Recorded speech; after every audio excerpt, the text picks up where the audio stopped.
स्वागत है आपका ईटी नाउ स्वदेश पर। आप देख रहे हैं खरा सौदा। मैं हूँ आपके साथ अशेषा अध्वर्य और हमारे नोएडा स्टूडियो से हमारे साथ अभिषेक भी जुड़ चुके हैं।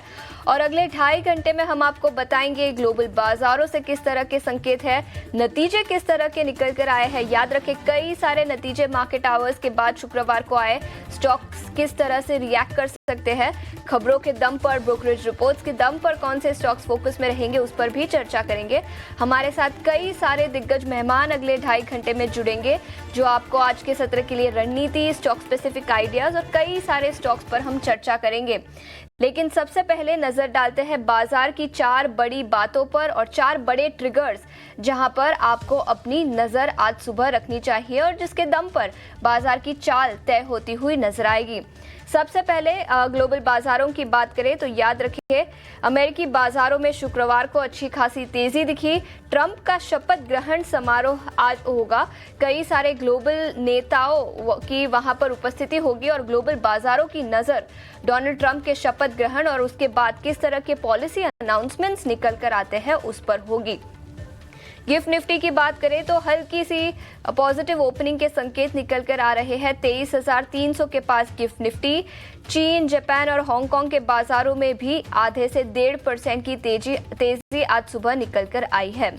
आईटी सेक्टर से कई सारे नतीजे आए। पिछले हफ्ते टीसीएस के नतीजे थे, इन्फोसिस, लेकिन उसके बाद विप्रो और कोटक महिंद्रा बैंक के भी, विप्रो के नतीजे अच्छे।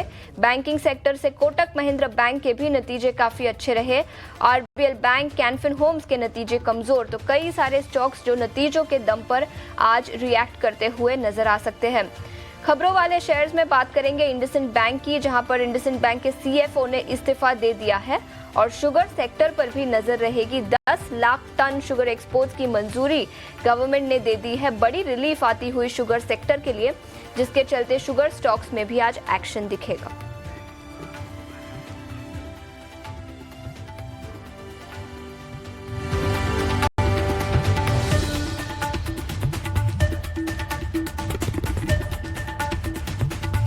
ग्लोबल बाजारों से संकेत और ये 4 बड़े ट्रिगर्स जहां पर आपको अपनी नजर रखनी चाहिए। लेकिन आज सबकी नजर डोनाल्ड ट्रंप के स्वेरिंग इन सेरेमनी पर रहेगी। कई सारे ग्लोबल लीडर्स वहां पर उपस्थित है। इनफैक्ट इंडिया से ही मुकेश अंबानी और नीता अंबानी भी वहां पर है। और डोनाल्ड ट्रंप के स्वेरिंग इन सेरेमनी के बाद सबकी नजर किस तरह के पॉलिसी अनाउंसमेंट्स अमेरिका से निकल कर आते हैं उस पर रहेगी। और अभिषेक, डोनाल्ड ट्रंप ने ऑलरेडी कहा है कि अमेरिकन इकोनॉमी, अमेरिकन बिजनेसेस पर उनका उनकी नजर रहेगी। और इसके अलावा ग्लोबली ट्रेड वॉर आती हुई, टैरिफ वॉर बढ़ती हुई नजर आ सकती है। लेकिन सबसे पहले सबकी नजर तो डोनाल्ड ट्रंप के स्वेरिंग इन सेरेमनी पर होगी। अभिषेक, गुड मॉर्निंग। आशीषा, गुड मॉर्निंग जी। देखिए, बिल्कुल निश्चित तौर पर आज स्टार स्टडेड सेरेमनी होगी ये शपथ ग्रहण की, और सबकी नजरें डोनाल्ड ट्रंप पर होंगी, जो कि दूसरी बार अमेरिका के राष्ट्रपति पद की शपथ लेने जा रहे हैं। डोनाल्ड ट्रंप का मोटिव और मोटो बिल्कुल साफ है, अमेरिका फर्स्ट। और उसके चलते ही टैरिफ और ट्रेड वॉर जैसे शब्द आप लगातार सुनते रहे हैं। और राष्ट्रपति बनने से पहले, शपथ ग्रहण से पहले ही उन्होंने संकेत उसके दे दिए थे कि बहुत ही शार्प टैरिफ लगाए जाएंगे चाइनीज कंपनीज पर। हालांकि बाद में वॉशिंगटन पोस्ट के हवाले से ये खबर भी, रिपोर्ट भी आई थी कि थोड़ा सा उनका स्टांस अभी हल्का होता हुआ नजर आएगा। देखते हैं कि किस तरह की पॉलिसी को लेकर क्या मेजर्स वो लेते हैं। इसके अलावा ट्रेड टैरिफ को लेकर उनके क्या फैसले होते हैं। लेकिन नवंबर में जब उनकी जीत हुई राष्ट्रपति के चुनाव में, उसके बाद हमने देखा कि अमेरिकी बाजारों में शानदार तेजी बनी थी। मतलब एक हफ्ते तो कमाल की तेजी रही। हालांकि बाद में वो तेजी फिजल आउट भी हुई थी। लेकिन जो नोटिस करने वाली जो तेजी थी वो थी रसल 2000 में, जो कि वहां का स्मॉल कैप का इंडेक्स है, वहां पर बड़ी तोड़फोड़ तेजी हुई। तो रसल 2000 में क्या स्मॉल कैप कंपनीज हैं, वो कंपनी जो डोमेस्टिकली ऑपरेट करती हैं और डोमेस्टिक ट्रेड के लिए आपसे बड़ी क्रूशियल होती हैं, उनको उम्मीदें बधी कि अगर टैरिफ अगर लगता है तो कम से कम उनके हितों का संरक्षण हो जाएगा। और इसके चलते वो तेजी बनी थी। लेकिन देखने वाली चीज होगी कि इस बार क्या स्टांस होगा। लेकिन ये एक्शन पैक्ड होगा, इसमें कोई दो राय नहीं है। शपथ ग्रहण आज है, दुनिया भर से मेहमान वहां पर पहुंच रहे हैं। भारत से रिलायंस के चेयरमैन मुकेश अंबानी और उनकी धर्मपत्नी रिलायंस फाउंडेशन के चेयरमैन नीता अंबानी भी पहुंच गए हैं। कल एक डिनर होस्ट किया गया 100 मेहमानों के लिए, और उन मेहमानों की सूची में हमारे भारत से इन दो दिग्गजों का भी नाम उसमें शामिल था और ये तस्वीरें भी आई हैं डोनाल्ड ट्रंप के साथ मुकेश अंबानी, नीता अंबानी के मिलने की। और ऐसी कहा भी जाता है कि बड़े घनिष्ठ संबंध है मुकेश अंबानी परिवार के ट्रंप की फैमिली के साथ, क्योंकि अभी उनके हाल फिलहाल जो शादी हुई थी, सगाई हुई थी उनके छोटे बेटे अनंत अंबानी की, तो उसमें डोनाल्ड ट्रंप की बेटी इवांका ट्रंप अपनी पति जेड कुशनर के साथ शामिल भी हुई थी। तो ये घनिष्ठता दिख रही है तस्वीरों में भी। और आज शपथ ग्रहण पर नजर होगी जिसमें कि वहां के जो जाने माने उद्योगपति हैं वो तो शामिल होंगे ही, बाकी कई दिग्गज जो पूर्व राष्ट्रपति जिनको हम जानते हैं, जो बाइडेन जो कि निवर्तमान राष्ट्रपति हैं वो शामिल होंगे, जॉर्ज बुश शामिल होंगे, बराक ओबामा वहां पर शामिल होंगे शपथ ग्रहण समारोह में। उनके खास दोस्त एलन मस्क टेस्ला के शेयर में डोनाल्ड ट्रंप के राष्ट्रपति पद की जीत सुनिश्चित होने के बाद से शेयर में हमने करीब करीब 70% के आसपास की तेजी देखी है। एलन मस्क शामिल होंगे, अमेजॉन के फाउंडर जेफ बेजोस शामिल होंगे, इसके अलावा Apple CEO Tim Cook, OpenAI के सीईओ सैम ऑल्टमैन, गूगल के सीईओ सुंदर पिचाई समेत तमाम दिग्गज शामिल होने जा रहे हैं। और शुक्रवार को हमने देखा कि शपथ ग्रहण से पहले अमेरिकी बाजारों में बहुत ही शानदार तेजी बनी है। 334 अंक चढ़ के डाउ जोन्स बंद हुआ है और नेस्डेक में करीब करीब 1.5% के आसपास की मजबूती रही है। हालांकि आज के दिन आप देखेंगे तो फ्यूचर्स में हल्की हल्की सी गिरावट है। आप डाउ फ्यूचर को देखिए या फिर नेस्डेक फ्यूचर को, लेकिन पिछला हफ्ता बहुत ही शानदार रहा है। और इस साल की अगर हम वीकली बेसिस पर बात करें तो पहली वीकली क्लोजिंग हुई है बढ़त के साथ, जहां पर 3.5% के आसपास अमेरिकी बाजार बंद होते हुए दिखे हैं। और अगर हम कुछ स्टॉक स्पेसिफिक एक्शन की बात करें तो एनवीडिया में 3% के आसपास की तेजी हमने देखी, टेस्ला में भी शुक्रवार को 3% के आसपास की तेजी देखी है। और पिछला हफ्ता बैंकिंग शेयरों के नाम रहा, जेपी मॉर्गन हो गया, गोल्डमैन सैक्स हो गया, मॉर्गन स्टैनली हो गया, ये तमाम बैंक 8 से 12% की जबरदस्त तेजी के साथ बंद हुए हैं, क्योंकि नंबर्स वहां पर बहुत ही अच्छे आए थे, उनके नतीजे जो आए थे वो दमदार आए थे, उसके चलते तेजी बनी। और हमने देखा था कि कोर सीपीआई के थोड़े से उम्मीद थे उससे थोड़े सॉफ्ट आंकड़े आए थे, उसने भी अमेरिकी बाजारों को सपोर्ट करने का काम किया है। तो विदेशी बाजारों से संकेत ठीक ठाक है। हालांकि गिफ्ट निफ्टी आप देखेंगे थोड़े सुस्त कारोबार कर रहा है। नतीजों के लिहाज से अगर हम इस हफ्ते की बात करें तो बहुत ही क्रूशियल हफ्ता है, क्योंकि आईसीआईसीआई बैंक, एचडीएफसी बैंक समेत करीब 250 नतीजे आने वाले हैं। और आज की बात करें तो जोमैटो, पेटीएम, डिक्सन टेक जैसे कंपनीज के नतीजे आएंगे। तो ये हफ्ता इवेंट के लिहाज से बहुत ज्यादा क्रूशियल है। देखते हैं कि क्या एफआईएस की जो बिकवाली चल रही है क्या उस पर ब्रेक लगती है। ये अगर हो गया तो आप मान के चलिए कि भारतीय बाजार भी यहां से तेजी के लिए तैयार हो जाएंगे। एक चिंता बाजार के लिए निश्चित तौर पर वो बनी हुई है। लेकिन चलिए जरा इन एफआईएस के संकेतों को जरा विस्तार से समझते हैं और उसके बाद निफ्टी और निफ्टी बैंक का भी व्यू लेंगे। डिप्टी हमारे साथ जुड़ गए हैं। Deputy, good morning. आज अमेरिकी राष्ट्रपति का शपथ ग्रहण भी है और हम देख रहे हैं कि नतीजों के लिहाज से भी बड़ा क्रूशियल ये वीक है। आज के लिए संकेत, आपकी सलाह क्या होगी? एफआईएस के फ्रंट से कैसे डेटा बिल्ड होते हुए दिख रहे हैं? पहले तो जो आज डोनाल्ड ट्रंप शपथ ले रहे हैं, ये आज से ही आप समझ लीजिए कि एक फॉर्मल टैरिफ का दौर शुरू हो रहा है। देखिए, डोनाल्ड ट्रंप की एक पर्सनैलिटी है, वो मालूम नहीं कब क्या कौन सी चीज़ कर दें। ये हमने कई बार उनके लास्ट सेशन में भी देखा है, लेकिन इस बार के सेशन में मेरे को लगता नहीं है कि वो इस तरह के कोई मेजर कदम आने वाले 1 से 1.5-2 महीने में उठाने जा रहे हैं। कम से कम आज जब शपथ ग्रहण होगा और उसके बाद मेरे को नहीं लगता कि कल से ही टैरिफ वॉर शुरू हो जाएगा, ऐसा नहीं लग रहा। और दूसरा, जिनके ऊपर टैरिफ लगाना है वो कंट्री भी वर्ल्ड की सेकंड लार्जेस्ट इकॉनमी है, यानी कि चाइना। पिछली बार की बात अलग है, इस बार की बात अलग है। इस बार जिस तरह से एलॉन मस्क ने उनको हेल्प किया, जिस तरह से सारा समीकरण बने, मेरे को लगता नहीं है कि कोई इस तरह का मेजर ब्लंडर आएगा। हाँ, कुछ डेवलपिंग कंट्रीज जैसे इंडिया और भी कई कंट्रीज़ का बिजनेस बहुत हद तक यूएस पे डिपेंडेंट है, इसलिए वो इंडिया के लिए क्या स्टांस लेते हैं अभी बड़ा कश्मकश में चल रहा है। तो इसलिए कम से कम आप भारतीय होने के नाते और अपने मार्केट के हिसाब से अभी यूएस को अटकलों में ना डालें कि वो आपका फेवर में है, आपके अगेंस्ट में है। डोनाल्ड ट्रंप आ रहे हैं, इतना ही मजाने और एक नए टैरिफ का दौर भी लेके आएंगे। ये बात समझ लीजिएगा, डोनाल्ड ट्रंप एक पॉलिटिशियन नहीं, पहले एक बिजनेसमैन है, बाद में पॉलिटिशियंस हैं। तो बिजनेसमैन की अप्रोच ये होती है कि लड़े कहीं से नहीं और सबसे बिजनेस जनरेट किया जाए। तो मैं एक्सपेक्ट करता हूँ कि भारत जैसी बड़ी इकोनॉमी के साथ भी वो ऐसा ही करने जाएंगे। तो इसलिए कोई अटकलें ना डालें कि वो हमारे फेवर में है, हमारे नुकसान में है, और इसको देख के कि डोनाल्ड ट्रंप आ गए मेरे को पैसा लगा देना चाहिए या पैसा हटा देना चाहिए, ऐसा नहीं करना चाहिए। उनको पहले आने दीजिए, ऑफिस को बियर करने दीजिए, 1 से 1.5 महीना निकल जाने दीजिए, उसके बाद सोचेंगे कि, या 1 से 1.5 महीने के बाद का एनालिसिस आपको बताने के लिए सक्षम हो सकता है कि वो रास्ता किस तरफ जा रहा है। वो आपको खुद पता लग जाएगा, हमारे और किसी और रिपोर्ट्स की ज़रूरत नहीं है। आप यूएस मार्केट्स इन सबका कनेक्शन देखोगे, आपको अपने आप से पता लग जाएगा। अब आते हैं कि एफआईज वाला जो क्वेश्चन आपने पूछा। देखिए, एफआईज ने ऐसा नहीं कि भारत से सिर्फ रुख मोड़ रखा है, ज़्यादातर इमर्जिंग कंट्रीज से, या फिर बोले कि जहाँ जहाँ भी थोड़ी वीक करेंसीज हुई हैं वहाँ पे रुख मोड़ा है। ये बात सच है कि भारत को यहाँ पे इंडियन स्टॉक मार्केट को एक ऐसे दौर पे, नाजुक दौर पे आके खड़ा है कि जहाँ से बहुत हद तक चीज़ें डिस्काउंटिंग हुई हैं और हम एक वेट कर रहे हैं पुल बैक की। ये मैं और आप नहीं, बहुत सारे जो इन्वेस्टर्स हैं उनका भी यही एक उम्मीद है कि जैसे पहले होता आया है कि बाज़ार एक करेक्शन के दौर से जाता है और उसके बाद एक बाउंस बैक करता है और प्रीवियस लेवल से भी आगे चला जाता है।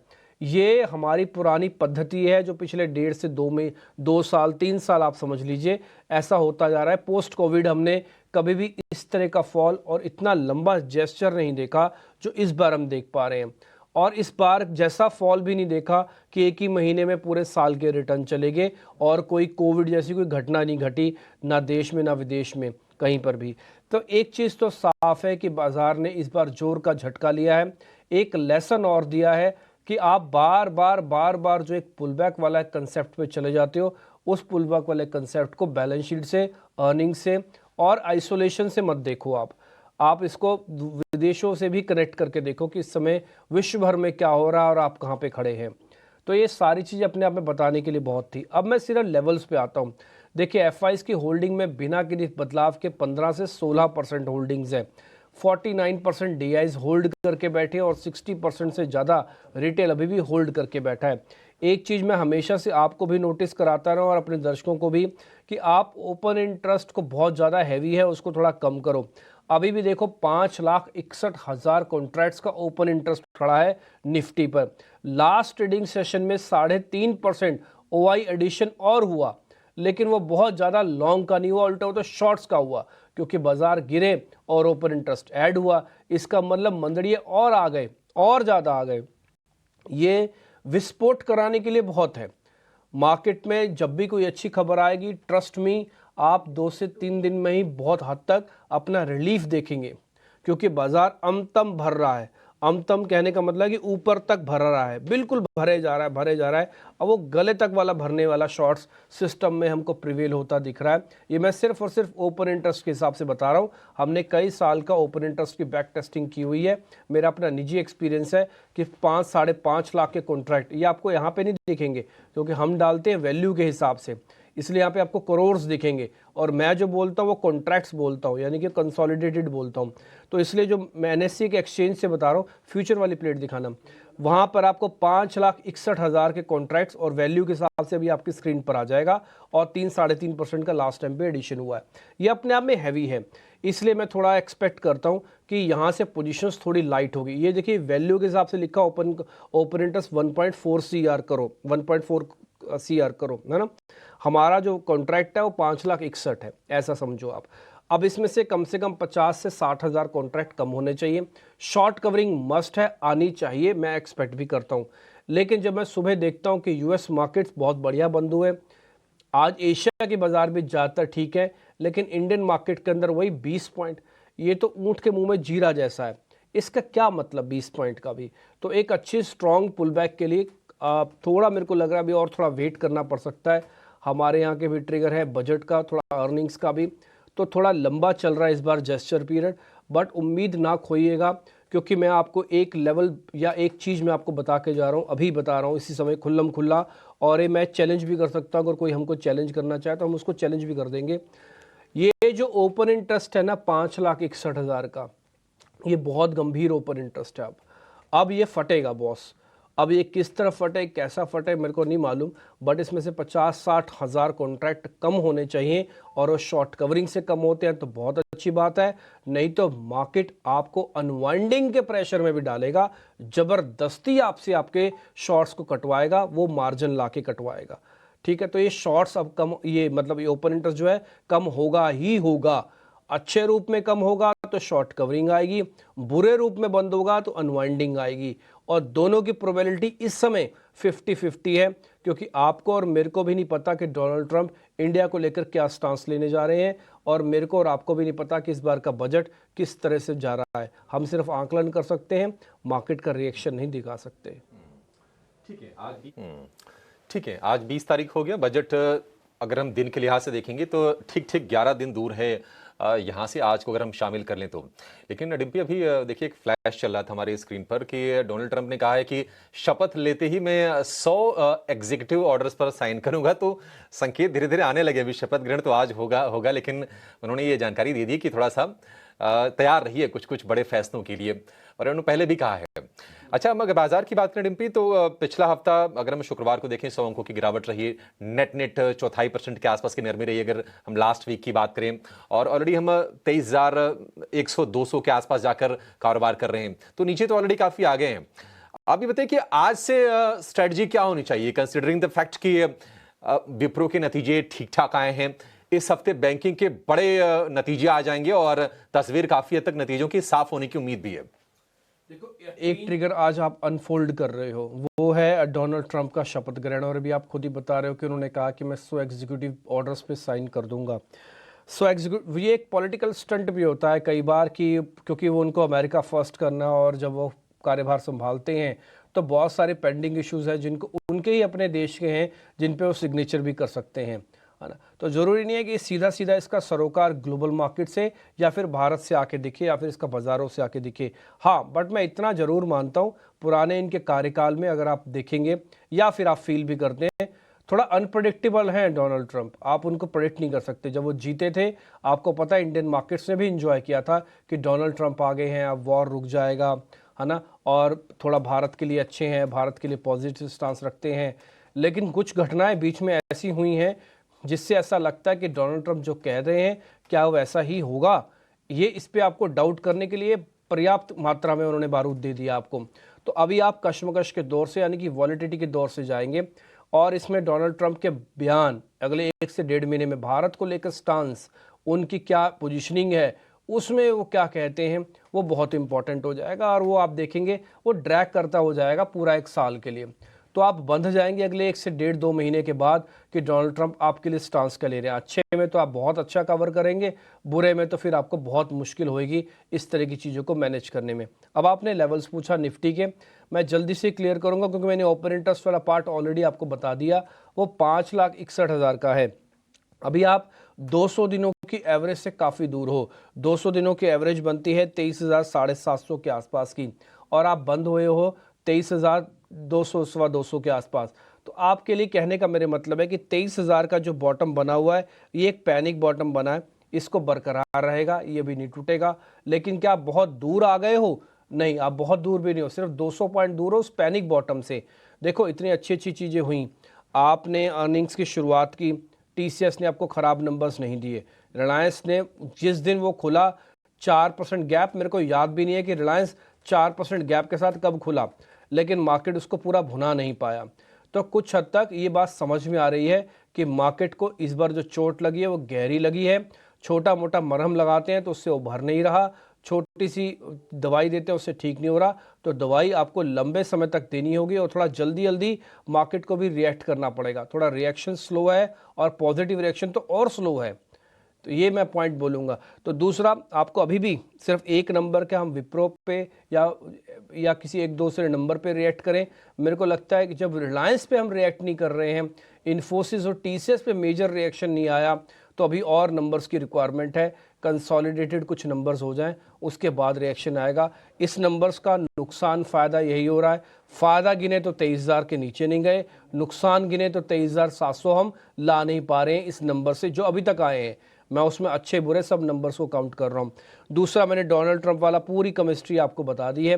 तीसरा पॉइंट आते हैं ओपन इंटरेस्ट पे, वो मैंने आपको नोटिस करा दिया 5,61,000 का।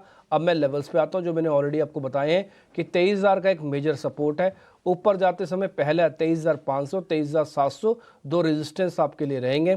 23,700 पे ही आते ही आप मेरे से ट्रस्ट मान लीजिएगा, कुछ ना कुछ आपके साथ अच्छा घटने लग जाएगा अपने आप ही। ये मार्केट का नेचर है, जब आती हैं तो अच्छी खबरें सारी एक साथ आती हैं और बुरी भी एक साथ ही आएंगी। तो फिलहाल अभी हम बुरे दौर से गुजर रहे हैं। एक चीज़ का मेरे को हमेशा से मलाल रहेगा कि इस बार का जो FIs का होल्डिंग है वो 15-16% रहा लॉन्ग साइड पे, वो बहुत जल्दी तब्दील नहीं हुआ और इस बार बहुत स्लो हो गया, फंस सा गया है। वो क्या चीज़ नेगेटिव देख रहे हैं इंडिया के रिगार्डिंग, वो ज़रा बताएं। क्या वो इन्फ्लेशन को नेगेटिव देखते हैं, ग्रोथ स्लो डाउन हो गई है, पॉलिसीज पैरालिसिस हो रहा है, या सरकार अच्छे से मैनेज नहीं कर रही है, या वो हायर टैक्सेशन पे चले गए हैं, या F&O से छेड़छाड़ की गई है? क्या है वो मैटर? वो थोड़ा खुल के सामने नहीं आ रहा, पता भी नहीं चल रहा है। मेरा अपना कैलकुलेशन टैक्स और F&O ज़्यादा है, आगे देखते हैं क्या करते हैं। अभी तो फिलहाल मैंने लेवल्स और सारी चीज़ आपके सामने रख दी जो निफ्टी के पॉइंट ऑफ व्यू से थी। जहां पर आपको नजर रखनी चाहिए, लेकिन इसके अलावा बैंक निफ्टी की बात करें तो यहां पर सिग्निफिकेंट अंडर परफॉर्मेंस शुक्रवार को दिखा था। निफ्टी आधे % की गिरावट के साथ बंद हुआ, लेकिन बैंक निफ्टी करीब 1.5% की गिरावट के साथ 750 अंकों की कमजोरी के साथ शुक्रवार को बंद होता हुआ नजर आया था 48,550 के लेवल्स के आसपास। बैंक निफ्टी पर किस तरह की रणनीति बनानी चाहिए और कौन से लेवल्स पर नजर रखनी चाहिए? आशीषा, मैं बोलूँगा कि लास्ट ट्रेडिंग सेशन में अगर बाजार हमेशा में नहीं आ पाया तो उसकी बहुत बड़ी वजह थी निफ्टी बैंक, और उसकी भी बहुत बड़ी वजह थी एक्सिस बैंक।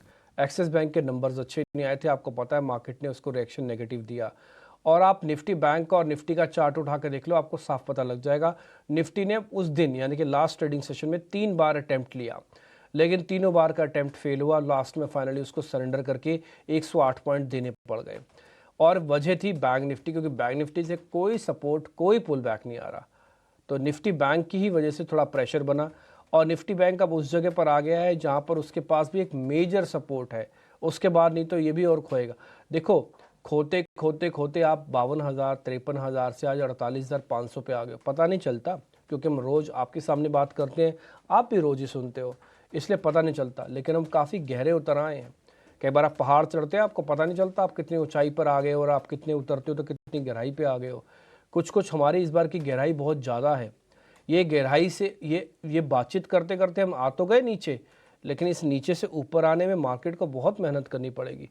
और मैंने इस बार को भी आपको, जब मैं निफ्टी का पॉइंट बता रहा था, तब भी मैंने ये बात कही आपसे कि इस बार अनफॉर्चुनेटली FIs का वापस जल्दी ना लौटना कुछ खतरे की घंटी को भी इंडिकेट करता है। और वो रिटेलर्स की प्रॉब्लम में नहीं है, ना तो मेरे को कॉर्पोरेट्स की प्रॉब्लम में रखता है। मेरे को लगता है कि थोड़ा सरकारी दिशा निर्देश और अच्छा होना चाहिए।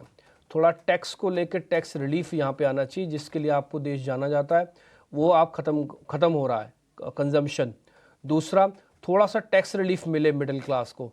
मिडिल क्लास इस समय बहुत जूझ रहा है। आप खाली इन्फ्लेशन से मिडिल क्लास को मत काउंट करो, आप और भी बहुत सारी चीज़ें होती है जो मिडिल क्लास की खर्चों में आती, नहीं तो स्लो डाउन प्रिवेल करेगा। और ये मैं सिर्फ अपनी बात नहीं कर रहा, मैं कल परसों भी एक सेमिनार में था, वहाँ पे कम से कम देश के 10 बड़े बुद्धिजीवी आए थे जो इकोनॉमिस्ट थे। उन इकोनॉमिस्ट ने भी ये बात बोली कि थोड़ा टैक्स टेररिज्म थोड़ा ज़्यादा है, इसको थोड़ा हमको कम करना चाहिए या किसी तरह से रैशनल करना चाहिए। तो बैंक निफ्टी इस चीज़ की वेट कर रहा है कि गवर्नमेंट क्या करेगी। मेरा ऐसा मानना है कि बैंक निफ्टी को अभी थोड़ा साइडवेज करके छोड़ देना चाहिए, जैसे निफ्टी साइडवेज छोड़ा है। आपको जो अपना एक स्टांस पकड़ के रखना, अभी भी पकड़ के रखो, वो है एकोमुलेशन का। इसके पास भी 1,61,000 के कॉन्ट्रैक्ट हैं। एथिकली 1,20,000 कॉन्ट्रैक्ट होने चाहिए, तो 40,000 कॉन्ट्रैक्ट इसमें भी फालतू पड़े हुए हैं। चलो मैं 40 भी नहीं बोलता, लेकिन 10 से 11,000 कॉन्ट्रैक्ट इसमें फालतू पड़े हुए हैं। ये 10,000 कॉन्ट्रैक्ट भी अगर कवर हो जाएं तो कम से कम 10% का ओपन इंटरेस्ट कम हो जाएगा। इससे फ़ायदा क्या होगा कि आप थोड़ा ऊपर आ जाओगे और सेफ जोन में आ जाओगे, हो सकता है 50 तक भी आ जाओ। तो मैं आपको 2 लेवल्स फिर से बता देता हूँ, 23,700 निफ्टी का, 50,700 बैंक निफ्टी का।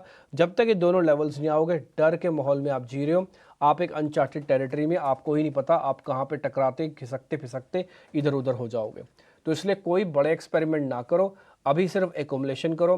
डोनाल्ड ट्रंप की ताजपोशी हो जाने दो, 10-15 दिन लगेंगे, तब तक आपका बजट भी आ जाएगा, थोड़ा अर्निंग्स में और गहरे उतर आओगे आप। तो सारी चीज़ें मिलके हो सकता है कंबाइन एफर्ट्स डालें। मेरा अपनी कैलकुलेशन अब ये कहती है कि हम बजट तक अगर एफर्ट्स कर भी गए तो हम 23,750-700 भी ले आए ना तो बहुत बड़ी जीत मानी जाएगी। अगर हम बजट तक ये भी ले आए तो ये थोड़ा सा आपको एफर्ट्स करने पड़ेंगे और थोड़ा रुक के काम कीजिए और सिर्फ एक स्टांस को याद रखिए, दैट इज कॉल्ड एकोमुलेशन। 10 में से एक लॉट को इकट्ठे करते जाओ। आप हर 500 पॉइंट की गिरावट में एक लॉट इकट्ठा करोगे, दो लॉट इकट्ठा करोगे तो आप 2000 के पॉइंट के अंदर 4 लॉट इकट्ठे कर लोगे, एवरेज अच्छी आ जाएगी और छोटे से पुल बैक से फायदा हो जाएगा। देवांग शाह इस बीच मेरे साथ जुड़ चुके हैं कार्यक्रम की शुरुआत करने के लिए और वे मेहमान धीरे धीरे करके जुड़ते जाएंगे, एक एक करके हम सब पॉइंट्स आपके सामने रखेंगे। ये जो F&O बैंक के शेयर्स अपनी आप स्क्रीन पर देख पा रहे थे। देवांग भाई गुड मॉर्निंग, जरा पहले निफ्टी और बैंक निफ्टी में अपना स्टांस बताइए, फिर शेयर्स पता करते हैं आपसे। बात करें निफ्टी की तो जो ओवरऑल ट्रेंड की बात करें, हमने देखा ट्रेंड थोड़ा नेगेटिव है। यहाँ पे जब तक निफ्टी 23,400 इसके अबव नहीं सस्टेन करता, आई थिंक अग्रेसिव बाइंग के लिए अवॉइड करना चाहिए। जहां तक सपोर्ट की बात करें 23,000 23,050 एक इंपॉर्टेंट सपोर्ट है निफ्टी के लिए। जहां तक बैंक निफ्टी की बात करें, बैंक निफ्टी भी ओवरऑल जो स्ट्रक्चर हम देख रहे हैं थोड़ा स्ट्रक्चर वीक हुआ है। हमने देखा हायर लेवल पे सस्टेन नहीं कर पा रहा है, हायर लेवल से करेक्शन देखने मिल रहा है, तो पॉसिबल है यहाँ से और थोड़ा करेक्शन गिरावट देखने मिल सकती है। जहां तक सपोर्ट की बात करें 47,900 बैंक निफ्टी के लिए सपोर्ट है, 49,000 49,100 एक इमीडिएट रेजिस्टेंस है बैंक निफ्टी के लिए।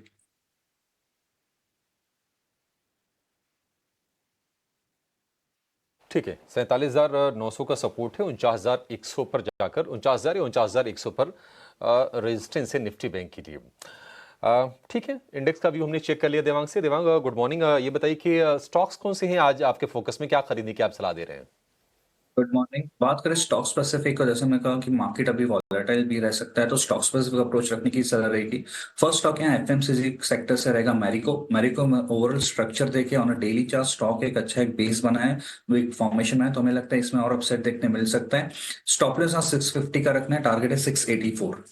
नेक्स्ट स्टॉक रहेगा हुडको। हुडको में और स्ट्रक्चर देखे तो आफ्टर द करेक्शन स्टॉक ने एक सपोर्ट लिया है, एक लॉन्ग टर्म मूविंग एवरेज के ऊपर स्टॉक ने एक सस्टेन किया है, तो आई थिंक इसमें भी हमें एक अपसाइड देखने मिल सकता है। 225 के यहाँ स्टॉप लॉस रखना है 246 के टारगेट के लिए।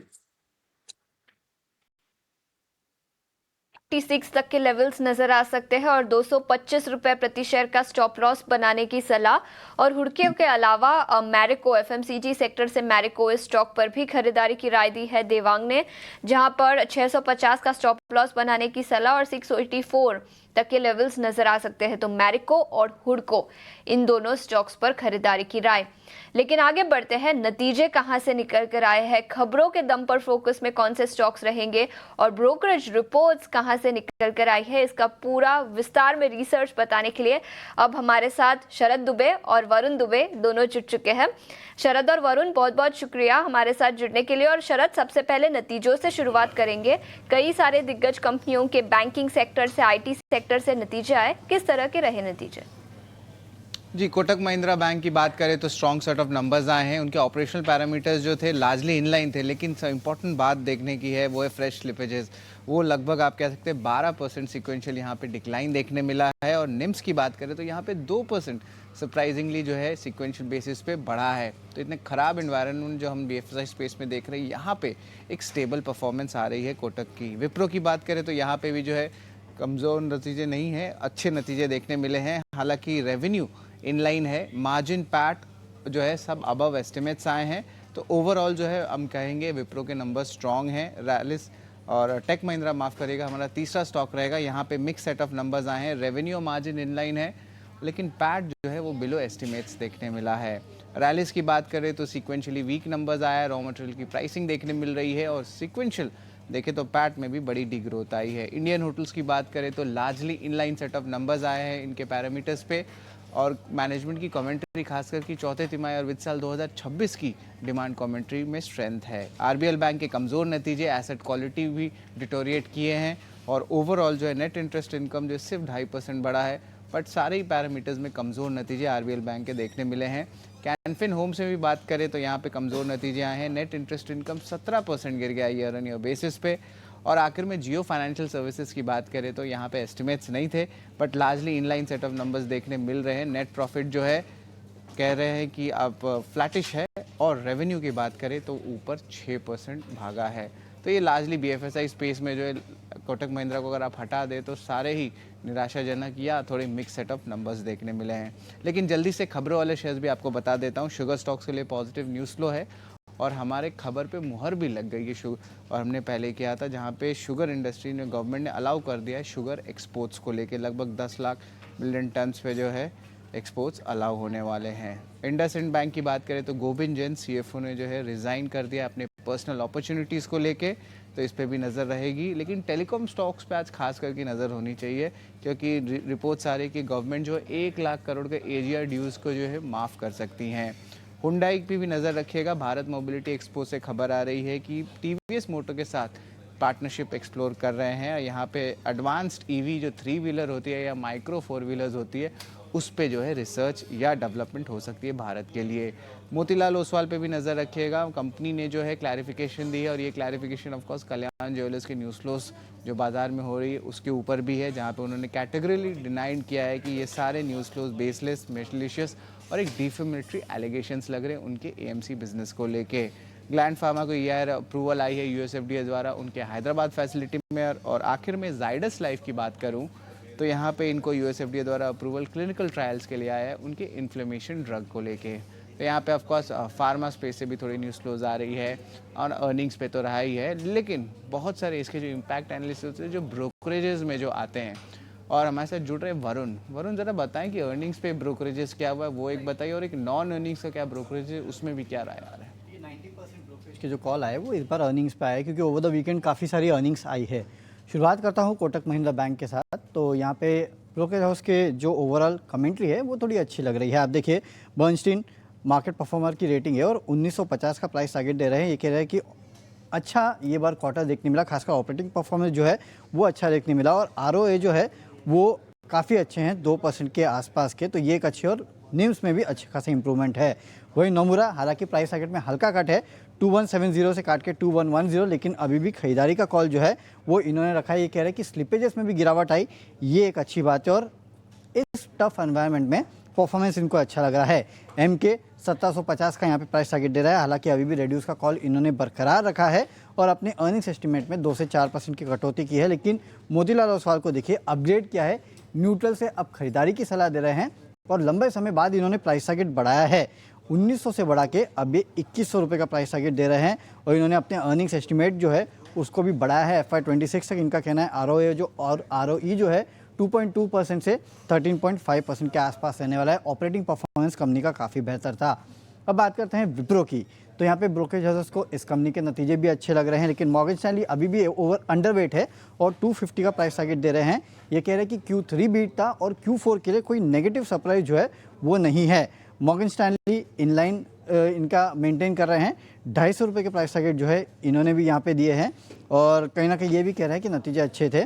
माफ़ कीजिएगा मॉर्गन स्टैनली 2 बार बोल चुका हूँ मैं। नोमुरा की बात करते हैं तो नोमुरा में खरीदारी की सलाह 340 के प्राइस टारगेट है।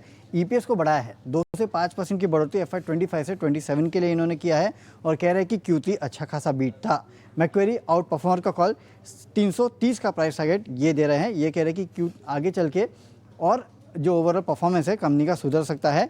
हालांकि सिटी सेल का कॉल अभी भी दे रहा है 280 के प्राइस टारगेट है, लेकिन जो नेगेटिव कैटलिस्ट है उसमें से इन्होंने विप्रो को अब निकाल दिया है। टेक महिंद्रा की बात करते हैं तो नोमुरा 1900 रुपये के प्राइस टारगेट दे रहा है, कह रहे कि अच्छा खासा बीट देखने मिला है, और अपने ईपीएस एस्टीमेट को ये 0 से 2% बढ़ा रहे हैं। मॉर्गन स्टैनली इक्वल वेट का कॉल प्राइस टारगेट में 25 रुपये की बढ़ोतरी 1725 से बढ़ा के 1750 का किया है। सिटी अभी भी बिकवाली का कॉल प्राइस टारगेट में हल्की कटौती है, 1475 से काट के 1440 का इन्होंने कर दिया है। SBI लाइफ की बात करें तो नमूरा का कॉल है बाय का, और प्राइस टारगेट हल्का सा काटा है 1835 से काट के 1800 का इन्होंने कर दिया है। वहीं सिटी को अगर आप देखेंगे तो इन्होंने प्राइस टारगेट बढ़ाया है 2040 से बढ़ा के 2100 का किया है। खरीदारी का कॉल ये दे रहे हैं, और ये कह रहे हैं कि नतीजे ओवरऑल ऑपरेटिंग परफॉर्मेंस अगर आप देखेंगे तो इस कंपनी का स्ट्रॉन्ग था। वहीं HSBC को अगर आप देखें तो खरीदारी का कॉल दे रहा है, प्राइस टारगेट इन्होंने बढ़ाया है, 1720 से बढ़ा के 1800 का किया है। तो SBI लाइफ में थोड़ा मिला जुला कॉल है।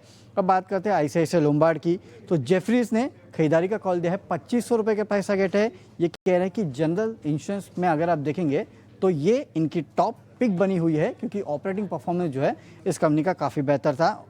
इंडियन होटल्स जेफरीज खरीदारी की सलाह 1000 रुपये के प्राइस टारगेट जो है ये दे रहे हैं, कह रहे हैं कि गाइडेंस के मुताबिक ये कंपनी काम कर रही है। और आखिरी में मैक्रोटेक डेवलपर्स पे जेफरीज की रिपोर्ट है, जहाँ पे खरीदारी की सलाह 15 का प्राइस टारगेट है। कह रहे हैं कि हाल ही में जो गिरावट आई उसके बाद मैक्रोटेक डेवलपर्स में खरीदारी के अच्छे मौके बनते हैं। कई सारे स्टॉक्स जो खबरों के दम पर, नतीजों के दम पर और ब्रोकरेज रिपोर्ट्स के दम पर आज फोकस में रहेंगे। शरद और वरुण, बहुत बहुत शुक्रिया पूरी डिटेल्स हमें बताने के लिए। और सभी स्टॉक्स पर विस्तार में एक करके एक चर्चा करेंगे। और सबसे पहले शुगर स्टॉक्स पर फोकस करते हैं।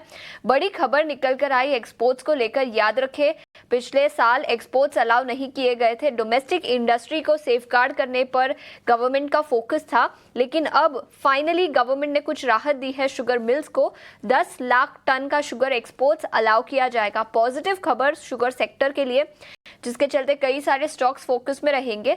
देवांग, मैं आपका नजरिया बलरामपुर चीनी इस स्टॉक पर लेना चाहूंगी। शुगर इंडस्ट्री में पॉजिटिव खबर के चलते यहां पर पॉजिटिव मोमेंटम नजर आ सकता है। लेवल्स चार्ट्स पर देखें तो आपकी क्या राय होगी बलरामपुर चीनी पर? तो बलरामपुर चीनी की बात करें तो स्टॉक में डेफिनेटली एक सपोर्ट लिया है, सपोर्ट से तो अपसाइड हमें देखने मिला, रिज्यूम किया है। तो यहाँ जो सपोर्ट है 485 का एक इमीडिएट सपोर्ट है, तो ये स्ट्रिक्ट स्टॉप लॉस रखे। अपसाइड अराउंड 515 तक के लेवल्स देखने मिल सकते हैं बलरामपुर चीनी में। ये नजरिया बलरामपुर चीनी पर पूरे शुगर सेक्टर पर आज फोकस रहेगा। लेकिन इसके अलावा कई और स्टॉक्स पर नजर डालेंगे। सबसे पहले कोटक महिंद्रा बैंक। नतीजे अभी अभी हमें शरद बता रहे थे काफी अच्छे थे। डिपॉजिट ग्रोथ और लोन ग्रोथ काफी अच्छा रहा, जिसके चलते यहाँ पर पॉजिटिव मोमेंटम नजर आया है। और ब्रोकरेज हाउसेस ने भी थम्स अप दिया है स्टॉक पर। कोटक महिंद्रा बैंक शुक्रवार को 2.5% की गिरावट के साथ बंद हुआ था, लेकिन अब क्या राय होगी इस स्टॉक पर? कोटक महिंद्रा बैंक की बात करें तो ओवरऑल जो स्ट्रक्चर है, हम डेली चार्ट पे कंसोलिडेशन और एक रेंज में चल रहा है। तो आई थिंक जब तक स्टॉक 1810 के ऊपर नहीं निकलता, आई थिंक अवॉइड की सलाह रहेगी स्टॉक में। 1810 के ऊपर अगर जाता है तब इसमें खरीदारी की सलाह रहेगी, तब तक अवॉइड की सलाह रहेगी स्टॉक में। ठीक है, और इस बीच हमारे साथ गौरांग शाह भी जुड़ चुके हैं। गौरांग सर, बहुत बहुत शुक्रिया समय निकालकर हमारे साथ जुड़ने के लिए। और सबसे पहले आपका नजरिया आईटी सेक्टर पर लेना चाहूंगी। कई और सेक्टर्स और स्टॉक्स पर चर्चा करेंगे, लेकिन आईटी सेक्टर की बात करें तो पिछले हफ्ते इन्फोसिस के नतीजों के बाद स्टॉक नेगेटिव रिएक्ट करता हुआ नजर आया। टीसीएस के नतीजे भी आए थे। अब विप्रो और टेक महिंद्रा, आईटी सेक्टर से किस तरह के संकेत निकल कर आ रहे हैं ग्लोबली? क्या संकेत है डिमांड को लेकर? जिस तरह की कमेंट्री निकल कर आई है, उसके बाद आईटी सेक्टर पर आपका क्या व्यू बनेगा? बहुत बहुत धन्यवाद आपका, सभी को प्रणाम और शुभ प्रभात हमारे तरफ से। काफी लंबे समय से आईटी क्षेत्र में निवेश की राय हमारी रही है, पहले भी, आज भी है और भविष्य में भी ये बने रहने की हमें उम्मीद है। और इसके कारण एक नहीं अनेक है। परिणामों में सुधार, दशा और दिशा किस तरफ जाएगी उसकी टिप्पणी। और ये भी नहीं भूलना चाहिए कि जो कमजोरी हमने रुपए में देखी और जो मजबूती हमने डॉलर में देखी है, उसका कहीं ना कहीं फायदा जो है वो आईटी क्षेत्र को मिलता है। और अनिश्चितता के वातावरण में भी मेरे ख्याल से आईटी क्षेत्र और फार्मा क्षेत्र थोड़े बहुत ज्यादा सुरक्षित माने जाते हैं। तीसरी तिमाही के नतीजे अब तक जो हमने आईटी क्षेत्र के देखे, उसको देखते हुए हमें ऐसा लग रहा है कि शायद सुधार की उम्मीद जो है वो धीरे धीरे बढ़ सकती है। लेकिन अगर लंबी अवधि का निवेश है तो ये थोड़ी बहुत कमजोरी को देख करके आपको कोई बड़ा परिवर्तन, अगर आपका लंबी अवधि का निवेश आईटी क्षेत्र की अच्छी सक्षम मजबूत कंपनियों में, तो ऐसा कोई कदम नहीं उठाना चाहिए जिससे आपको भविष्य में जाकर के थोड़ा बहुत संकोच हो कि हमने बेच क्यों दिए। देखिए, ये क्षेत्र जो है और स्टॉक्स जो जुड़ चुके हैं। प्रशांत सावंत है, कुणाल बोथरा है, दोनों मेहमानों का बहुत बहुत शुक्रिया, थैंक यू वेरी मच। हम काफ़ी क्रूशल और काफ़ी नाजुक दौर से गुजर रहे हैं इस समय, और बाज़ार में 200-500 पॉइंट अच्छी उम्मीदें और थोड़ी सी बुरे सपने भी दिखा सकता है। कुणाल भाई, पहले तो बहुत शुक्रिया, थैंक यू वेरी मच। आप जरा बताइए आपके आज के शेयर्स कौन से हैं? यहाँ पे सजेस्ट करूँगा पहला रहेगा लार्ज कैप नेम्स पे, वो रहेगा SBI लाइफ। मेरा मानना है कि बहुत ही बढ़िया चार्ट है SBI लाइफ का। स्टॉक ने 1500 के लेवल्स को क्रॉस कर दिया है, अपने शॉर्ट टर्म मूविंग एवरेज को भी क्रॉस कर दिया है, बहुत स्ट्रॉन्ग कंसोलिडेशन ब्रेकआउट है। सो मैं सजेस्ट करूंगा 1580 का टारगेट, स्टॉप लॉस 1515 का रख सकते हैं। और सेकंड स्टॉक रहेगा बाय इंडस स्टार पे। ये भी एक बहुत ही स्ट्रॉन्ग मोमेंटम ब्रेकआउट है। लास्ट 3 से 4 दिनों में हमने देखा है कि बहुत ही बढ़िया candlestick pattern as well as volume formations Indus star में हमने देखा है। तो मैं इसको सजेस्ट करूंगा शॉर्ट टर्म टारगेट 375 के लिए, स्टॉप लॉस 356। शेयर बताए हैं सर, एक तो SBI लाइफ और दूसरा इंडस टावर बता रहे हैं। आप मेरे को एक टाटा ग्रुप का कोई शेयर बता सकते हैं? चॉइस के लिए मैं आपको 2 दे देता हूँ। First is Tata Chemical, second is Tata Motors. इन दोनों को आप प्लस करना चाहोगे? तो आई थिंक दोनों ही स्टॉक मुझे ऐसा लग रहा है कि शायद थोड़े अपने डाउन ट्रेंड में अभी भी मेंटेन हो रहे हैं। टाटा केमिकल्स 1000 के नीचे बहुत स्ट्रगल कर रहा है। टाटा मोटर्स भी हमने देखा है कि आई थिंक लास्ट वीक 800 के आसपास एक मूव आया था, बट उसके बाद सस्टेन नहीं कर पाया है स्टॉक। तो मेरा ऐसा मानना है कि हो सकता है कि दोनों ही स्टॉक्स अपने एक नेचुरल कंसोलिडेटिव फेज में हैं। तो मैं दोनों ही स्टॉक्स में फिलहाल तो बुलिश नहीं रहूँगा। ठीक है, दोनों स्टॉक्स आप ये गिरा रहे हैं, फिलहाल आपसे बुलिश नहीं है। प्रशांत सावंत से उनके ट्रेड पता कर लेते हैं। प्रशांत जी नमस्ते, बताइए सर आपके सौदे कौन से आज के? जी नमस्ते Dimpy ji, good morning to the panel और सभी दर्शकों को नमस्कार। तो 2 स्टॉक जो मेरे रडार पे है, सबसे पहला होगा भारतीय एयरटेल। यहाँ पे एक्चुअली अगर हम देखें तो 1635 के ऊपर एक क्लोज होगा, फिर इसमें काफी स्ट्रांग मोमेंटम आएगा, बट मैं हफ्ते की शुरुआत में थोड़ा प्रीएम्प्ट करके चलूंगा। तो यहाँ पे मेरा स्टॉप लॉस होगा 1605 1600 के बीच में स्पॉट क्लोजिंग बेसिस। टारगेट मुझे लग रहा है एक जो डेली चार्ट पे गैप है 1670, ये टारगेट 1 होगा और इसके ऊपर करीबन 1685 1700 के लेवल्स भी नजर आ सकते हैं। सो ये मेरा फर्स्ट पिक होगा। और दूसरा पिक होगा हुडको। यहाँ वॉल्यूम बैक्ड एक्टिविटी हुई है, rising volume with rising price, और 20 दिनों के एवरेज के ऊपर क्लोज हुआ था। तो यहाँ पे मैं करीबन 224 224 स्पॉट क्लोजिंग बेसिस का स्टॉप लॉस रख के लॉन्ग रेकमेंड करना चाहूंगा। 255 255 का टारगेट होगा।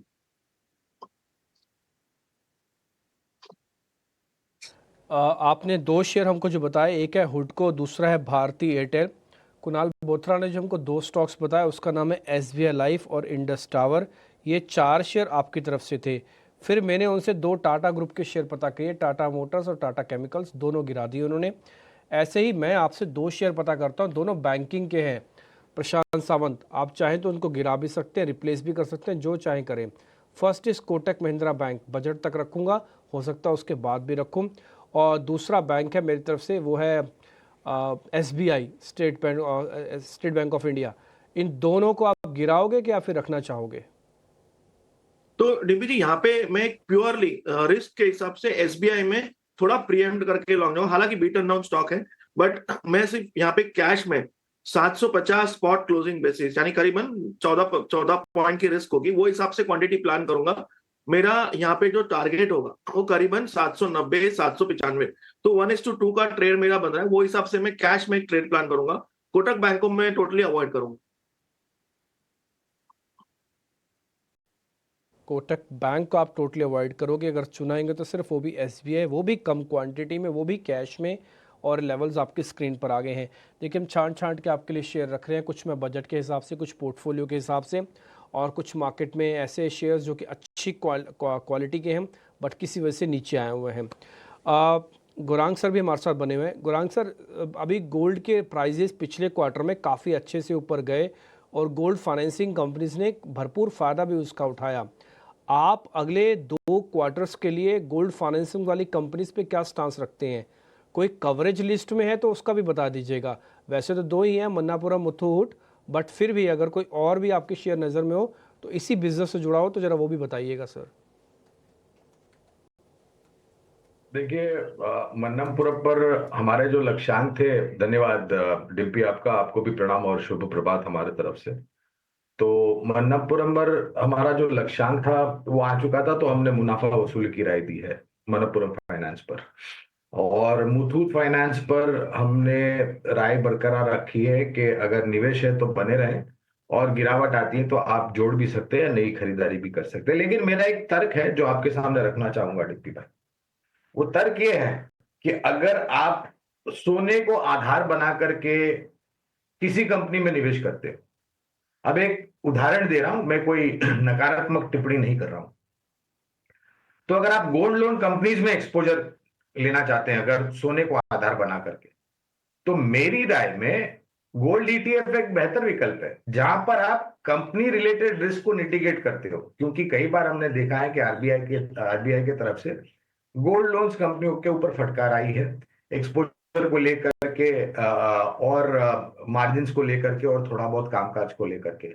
और जब कभी भी ऐसी परिस्थिति आती है तो पहला वार जो होता है वो गोल्ड लोन कंपनीज पर जाता है, जब कभी भी आरबीआई की तरफ से इस प्रकार की दिक्कत या फिर गवर्नेंस रिलेटेड चेतावनी आती है। अगर आप गोल्ड ईटीएफ में निवेश करते हो, अगर आपकी विचारधारा गोल्ड की है, तो आप ये रिस्क को नेगेट कर देते हो। और मेरे ख्याल से कम 12 gold exchange traded fund NSC और बीएससी पे लिस्टेड है, जहां पर आपको ज्यादा मुशक्कत या मेहनत नहीं करनी पड़ती है, ना ही आपको अंतरिक्ष यान का विज्ञान की जरूरत है। जिस प्रकार से शेयर ले बेच करते हैं उसी प्रकार से आप ईटीएफ गोल्ड ले बेच कर सकते हैं। नहीं, ये पॉइंट आपका टेकन है सर। अगर किसी को सोने से ही इतना प्यार है तो एक काम करो ना, सोने से जुड़ी हुई कंपनीज क्यों, फिर सोने से जुड़ा हुआ ईटीएफ क्यों नहीं। ये तर्क और वितर्क हो सकते हैं, बट ये एक सुझाव अच्छा है कि गोल्ड की फाइनेंस वाली कंपनीज में रेगुलेशंस टाइट होते हैं और मार्केट के रेगुलेशंस भी हैं, फिर अपनी तरफ से और रेगुलेशंस भी चलती हैं। तो इसलिए ईटीएफ ज़्यादा ठीक है। मेरे को भी समझ में आया कि अगर गोल्ड को ही बेस बनाना तो फिर ईटीएफ क्यों नहीं। खैर, हम आगे बढ़ते हैं। एक शेयर जरा और पता कर लेते हैं दिवांग से। दिवांग, एक दो शेयर जरा आप चेक करके बताएंगे। First is Jio financial services. मैं इसको बजट और बजट के बाद भी रखूंगा। जियो फाइनेंशियल सर्विसेज कुछ प्लस कर लें।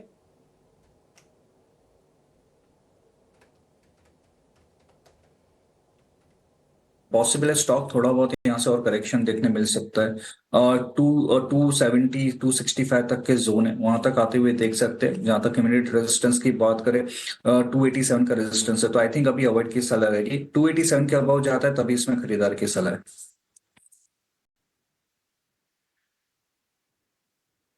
ठीक है, एक दो शेयर्स जरा और आइडिया ले लेते हैं कि उनमें क्या क्या पोजीशनिंग हो रही है और वहाँ पे क्या इस समय करना चाहिए।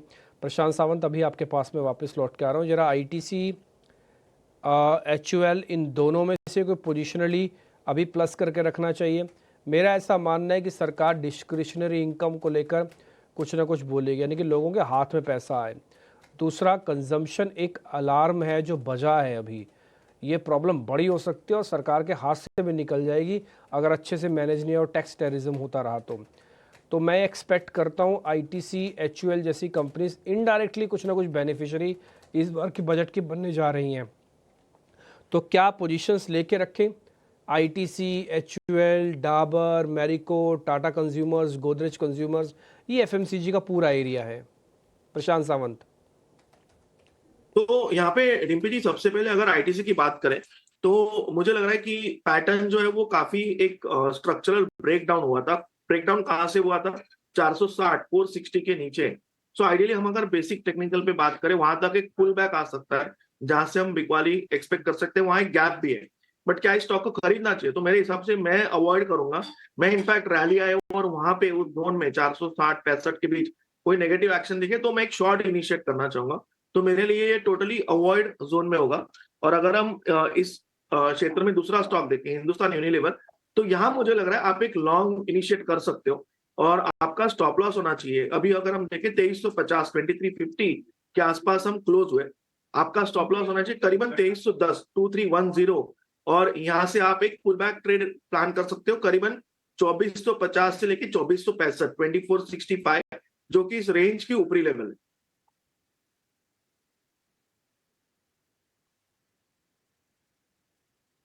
के लिए 2450 के लेवल पर नजर रहेगी। और ध्यान रखिए, एचयूएल के नतीजे भी इस हफ्ते आने वाले हैं। इनफैक्ट 22 जनवरी को, यानी कि परसों एचयूएल अपने नतीजे जारी करेगी तीसरी तिमाही के। लेकिन आज वोडाफोन आइडिया समेत तमाम जो टेलीकॉम शेयर है उन पर भी नजर रहेगी, क्योंकि ऐसी खबरें आ रही हैं सूत्रों के हवाले से कि सरकार 1 लाख करोड़ रुपए का एजीआर बकाया माफ करने पर विचार कर रही है। और इसके लिए वित्त मंत्रालय, कैबिनेट सेक्रेटेरिएट टेलीकॉम विभाग मिलकर एडवांस लेवल पर बातचीत कर रहे हैं। तो करीब 1,40,000 करोड़ रुपए के आसपास के ड्यूज हैं और उसमें से मेजॉरिटी जो है वो है वोडाफोन आइडिया का। गौरांग सर, अभी तो ये सोर्सेज के थ्रू ये खबर आ रही है, लेकिन अगर ये मान लीजिए पुख्ते तौर पर अगर ये आ जाती है खबर, कितनी बड़ी राहत होगी वोडाफोन आइडिया को लेकर? और मान लीजिए आज अगर शेयर में उछाल आता है इस खबर को सेंस करके, तो क्या करना चाहिए? उछाल पर निकल जाए या फिर आपको लगता है कि मुश्किलें दूर होंगी कंपनी काफी हद तक? अभिषेक भाई, मेरे ख्याल से आपको पहले तो ये सूत्रों के द्वारा जो खबरें आती है ना अभिषेक भाई, उस पर मुझे बहुत बड़ा संदेह होता है। मैं ये नहीं कहता कि वो हर बार गलत होती है या फिर हर बार आपको एक मौका देती है ट्रेड करने के लिए। मैं ये कहूंगा कि औपचारिक स्तर पर सरकार से या फिर टेलीकॉम मंत्रालय की तरफ से या फिर किसी औपचारिक स्तर पर किसी ऐसी संस्था से या किसी ऐसे व्यक्ति से ये घोषणा आती है, तो मेरे ख्याल से आपको ज्यादा ध्यान देना चाहिए। 1 लाख करोड़ का बकाया ये छोटा आंकड़ा नहीं है अभिषेक भाई। मेरे ख्याल से राहत तो सबसे ज्यादा वोडाफोन आइडिया को होगी, क्योंकि करीबन 2 लाख करोड़ के आसपास का बकाया बैलेंस शीट पर है और धीरे धीरे वो कम हो रहा है। प्रयास चल रहा है 4G से 5G में जाने के लिए वगैरह वगैरह। अनिवार्य होगा डिस्क्लोजर देना कि हमारी वोडाफोन आइडिया के ऊपर कवरेज है, और हम ये राय जो वोडाफोन आइडिया पे है अभिषेक, वो उन लोगों को निवेश की दे रहे हैं जिनके पास जोखिम झेलने की क्षमता बहुत ही ऊपर की तरफ हो। अगर आपके पास और दूसरा कोई विकल्प नहीं है और आप खतरों के खिलाड़ी का खेल खेलना चाहते हैं, देखिए ऐसा नहीं है कि इससे पूर्ण रूप से बैलेंस शीट साफ सुथरी हो जाएगी। दिक्कतें अभी भी रहेगी, लेकिन दिक्कतें जितनी थी उससे शायद थोड़ी बहुत कम हो सकती है अगर वास्तविकता में ये खबर सरकार की तरफ से आती है और औपचारिक स्तर पर इसका ऐलान होता है। तब तक मैं किसी प्रकार की जल्दबाजी करने की तो राय नहीं दूंगा, खबर आ जाने दीजिए। और जैसे मैंने कहा, अगर निवेश है और जोखिम झेलने की क्षमता है तो आप बने रख सकते हैं वोडाफोन आइडिया में।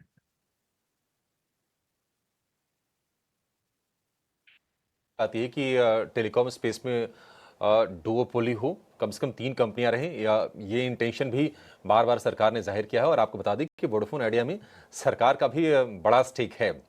ये आप ध्यान रखिएगा जब भी कोई ऐसी खबर आती है तो। लेकिन हमारे साथ एक और एक्सपर्ट जुड़ गए हैं, वुमेन फ्रंट मोतीलाल ओसवाल, शिवांगी सारदा। शिवांगी, बहुत शुक्रिया आपका समय देने के लिए। स्वागत है आपका टी नाउ स्वदेश पर। आपके स्टॉक से ही शुरू कर लेते हैं। बताइए आज के लिए क्या है आपके स्टॉक कॉल्स? जी बिल्कुल, बाजार में हम देख रहे हैं कि थोड़ी बहुत प्रेशर ज़रूर बनी हुई है, but overall stock specific action यहाँ पे काफ़ी रहेगा। मेरी नज़र यहाँ पे सबसे पहले है इप्का लैब्स में। हम देख रहे हैं कि ऐसे बाजार में जो डायग्नोस्टिक स्पेस के स्टॉक्स होते हैं या फार्मा स्पेस है, वो काफ़ी मोमेंटम में रहते हैं। और इप्का लैब में हम एक्सपेक्ट करें कि एक रिवर्सल यहाँ देखने को मिले। रिस्क रिवॉर्ड काफ़ी फेवरेबल है, लेवल से डोजी फॉर्मेशन हुआ है और लगातार लोअर हाइज लोअर लोज का एक यहाँ पे पॉज होते हुए दिख रहा है। तो यहाँ पे मेरी नज़र रहेगी कि हम खरीदारी के मौके ढूंढें। एंड पूरे बाजार में वॉलेटिलिटी है, तो थोड़ी बहुत इसको भी ध्यान रखते हुए हम इसमें एक्टिवली करें। 1600 तक के टारगेट्स यहाँ बनते हुए दिख रहे हैं, 1510 के एक स्टॉप लॉस के साथ।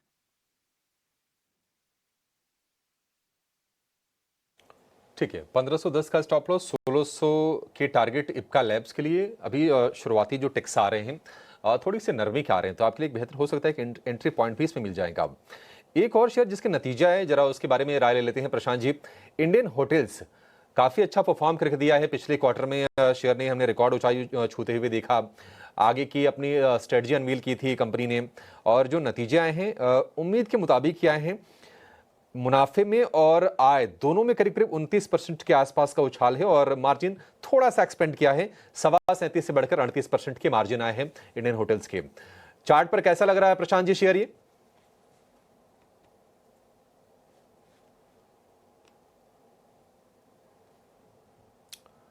ओह ठीक है, प्रशांत जी से संपर्क नहीं हो पा रहा है, लेकिन हमारे साथ जुड़ गए हैं कुणाल परार। कुणाल जी गुड मॉर्निंग। बताइए क्या आपका व्यू होगा इंडियन होटल्स को लेकर? इसका चार्ट कैसा दिख रहा है आपको? वेल इंडियन होटल्स की बात करें तो फिलहाल 813 के अराउंड का स्टॉक का क्लोज था एंड अच्छी खासी रैली हमें स्टॉक में देखने को मिली थी, जहां पे बॉटम बनाया था 750 के अराउंड का और अच्छा खासा बॉटम बनाया था क्योंकि पहले सेम लेवल का रेजिस्टेंस था एंड वो अभी एक अच्छा खासा सपोर्ट बन चुका है। मोमेंटम पॉजिटिव साइड की ही मुझे लग रही है। ऊपरी लेवल की बात करें तो कहीं ना कहीं ये 845 का लेवल दिखा सकता है और 845 जैसे ही क्रॉस करेगा तो ऑल टाइम हाई में ये 900 तक के भी लेवल दिखाने के लिए रेडी हो जाएगा। तो डेफिनेटली जो मोमेंटम है पॉजिटिव साइड की ही है, अपर साइड की लेवल देखने को मिल सकते हैं, लेकिन मैं यहाँ पे नई खरीदारी करके चलने की सलाह फिलहाल नहीं दूंगा। एक बार जो रिजल्ट आया है, रिजल्ट का जो वॉलेटिलिटी है वो एक बार सेटल डाउन हो जाता है, उसके बाद ही हम यहाँ पे फ्रेश खरीदारी करके चलेंगे। जिनके पास ऑलरेडी पोर्टफोलियो में है उनके लिए व्यू जरूर से रहेगा कि इसको आप होल्ड करके चल सकते हो। 900 तक के लेवल आने वाले दिनों में ये स्टॉक हमें दिखा सकता है।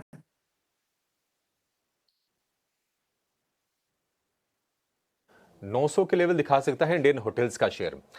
कुणाल जी, अपने स्टॉक बता दीजिए, आज आपने क्या स्टडी की है, कहां आपको मौके दिख रहे हैं बढ़िया? वेल, ओवरऑल मोमेंटम की बात करूँ, आज तो ऐसे भी एक बहुत बड़ा डे है, 20 जैन है, जिसका पूरी दुनिया वेट कर रही थी। सो एक्चुअली मोस्टली जो सेक्टर आज के दिन में फोकस में रहने वाला है वो है आईटी सेक्टर, लेकिन मैं थोड़ा सा आईटी सेक्टर को हटके फिलहाल फोकस कर रहा हूँ सीजी पावर।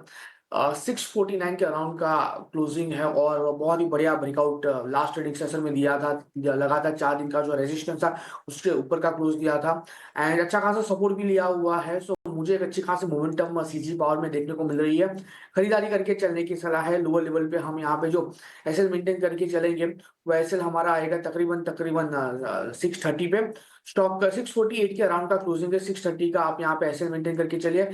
टारगेट की बात करते हैं तो जिस हिसाब से बाउंस बैक दे रहा है, सबसे पहला टारगेट 662 का होगा एंड 662 जैसे ही ब्रेक होता है ये ऊपरी लेवल में 684 तक के भी लेवल दिखाने के लिए रेडी हो जाएगा। सो सीजी पावर यहाँ पे खरीदारी करके चलने की सलाह रहेगी।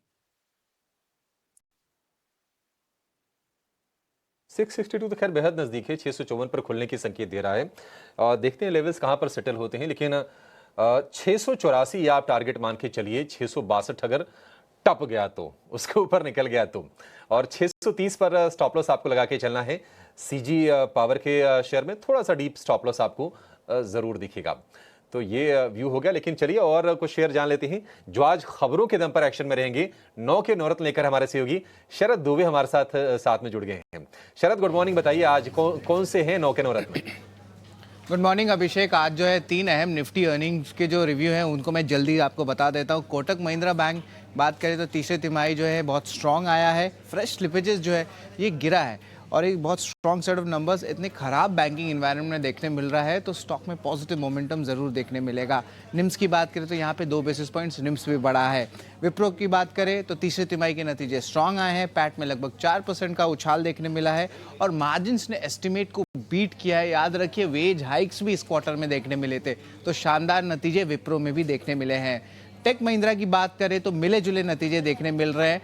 हालांकि यहाँ पे देखा जाए तो थोड़ी फ्लैटिश मूवमेंट आज देखने मिल सकती है। वेज हाइक की जो इम्पैक्ट है मार्जिन्स में वो 4th क्वार्टर में आ सकता है, तो इस पे नजर रखिएगा। आईएचसीएल की बात करें तो इनलाइन सेट ऑफ नंबर्स आए तीसरे तिमाही में।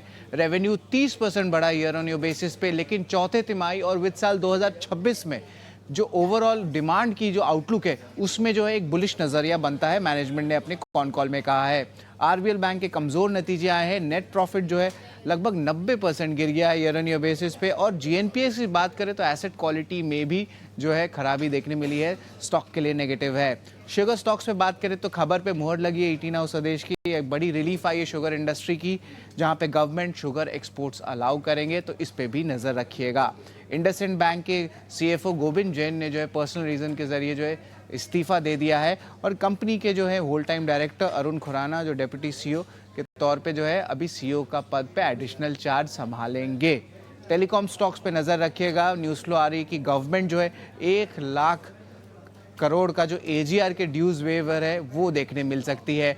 वोडाफोन आइडिया पे नजर रखिएगा, भारतीय एयरटेल पे नजर रखिएगा, भारतीय हेक्साकॉम पे नजर रखिएगा। इन स्टॉक्स में आज तेजी देखने मिल सकती है। और आखिर में बात करें तो हमारा बिग बोल्ड ब्रोकरेज, इस पे नजर रहने वाली है हमारे लोढ़ा पे मैक्रोटेक डेवलपर्स, जिसका नाम है। जेफरीज की अपग्रेड आई है, मेंटेन बाई रखा है, टारगेट प्राइस 1615 रुपीज़ का रखा है और करंट लेवल्स पे जो रियलिटी इंडेक्स के साथ अंडर परफॉर्मेंस हुई है उसके कारण अट्रैक्टिव पॉइंट आता है एंट्री का। और ओवरऑल कोर एमएमआर जो मुंबई मेट्रोपॉलिटन रीजन है वहाँ पे भी बुलिश नज़रिया देखने मिल रहा है, खास करके प्रीमियमाइजेशन और लैंड रियलाइजेशंस की प्राइस बढ़ने के लिए। तो बुलिश नज़रिया जो है जेफरीज का मैक्रोटेक पे। बिल्कुल शरद, शुक्रिया 9 के 9 रत्न शेयर्स हमें बताने के लिए। तो एक बात तो तय है कि आज का सत्र जो है काफी एक्शन पैक रहने वाला है। जैसे कि शरद भी हमें बता रहे थे, sugar stocks, telecom players, technology और साथ ही बैंक्स एंड फाइनेंशियल्स और रियल एस्टेट सेक्टर, इन सारे के सारे क्षेत्रों से जुड़ी खबरें आई हैं और ये सारे के सारे स्टॉक्स बाजार खुलने के साथ रिएक्ट भी करते हुए दिखेंगे। लेकिन 20 जनवरी का दिन एक्शन पैक इवेंट ग्लोबल भी है, जिसका जिक्र हम लगातार आपसे कर भी रहे हैं। 20 जनवरी आज ही के दिन अमेरिका में डोनाल्ड ट्रंप का शपथ ग्रहण समारोह है। आपको बता दें 47वें राष्ट्रपति के तौर पर आज शपथ लेने जा रहे हैं डोनाल्ड ट्रंप और दुनिया भर की नजर जो है ट्रंप 2.0 पर रहेगी। आज भारतीय वक्त के हिसाब से 10:30 बजे शपथ ग्रहण समारोह है। दूसरी बार यूएस के राष्ट्रपति पद की शपथ लेने जा रहे हैं डोनाल्ड ट्रंप।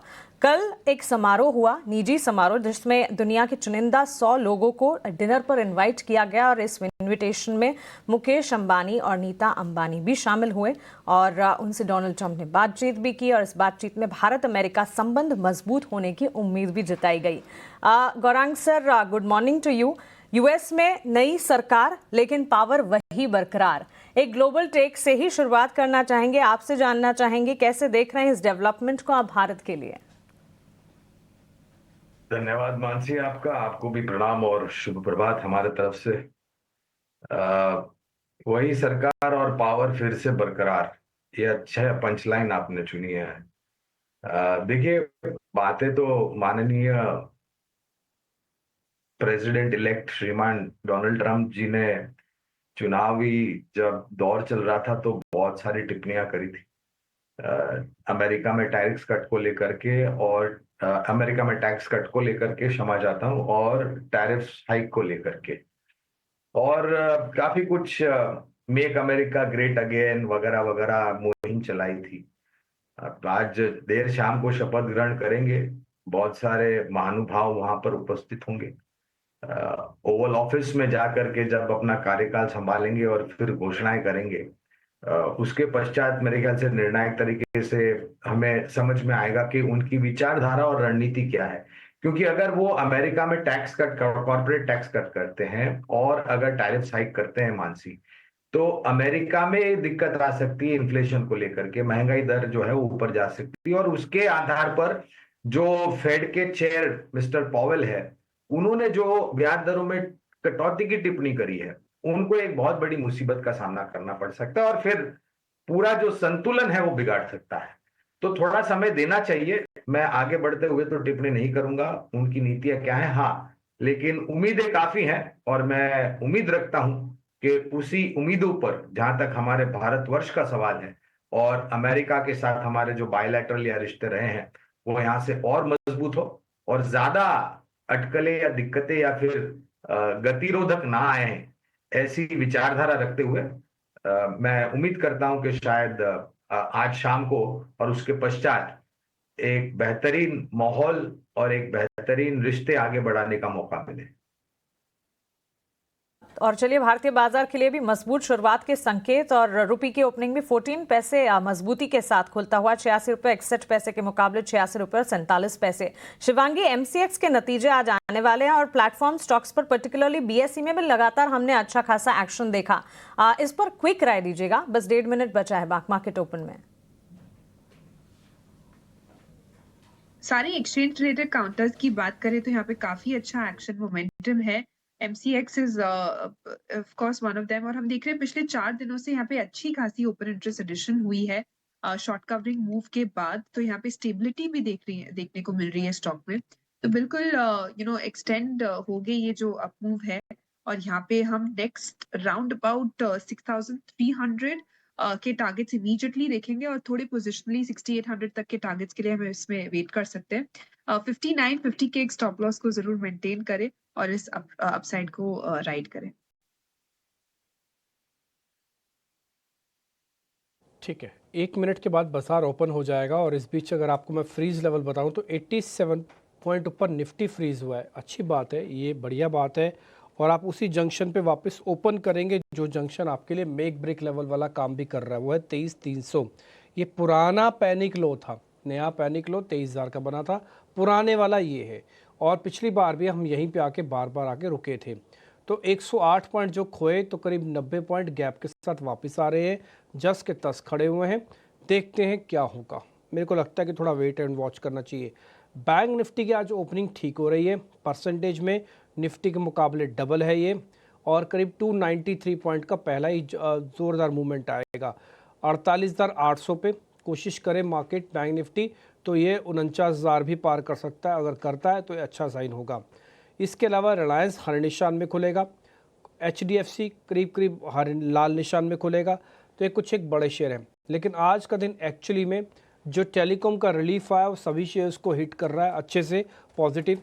वोडाफोन आइडिया देखो तो सर्किट पे खोल रहा है करीब 10% का। TTML, इंडस टावर, ये सभी के सभी शेयर्स आज बढ़िया खुल रहे हैं। टिक्स आना शुरू है मार्केट्स के अंदर।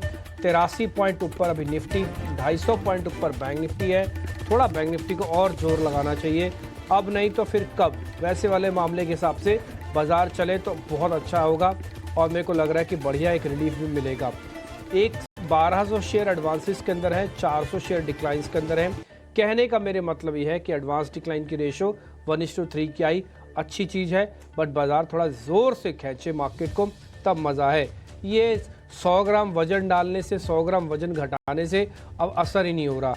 अब आपको थोड़ा लोड ज़्यादा चाहिए, यानी कि थोड़ा सा परफॉर्मेंस मार्केट की बैक टू बैक अच्छी हो और कई दिनों तक चले, तब फिर मज़ा आएगा।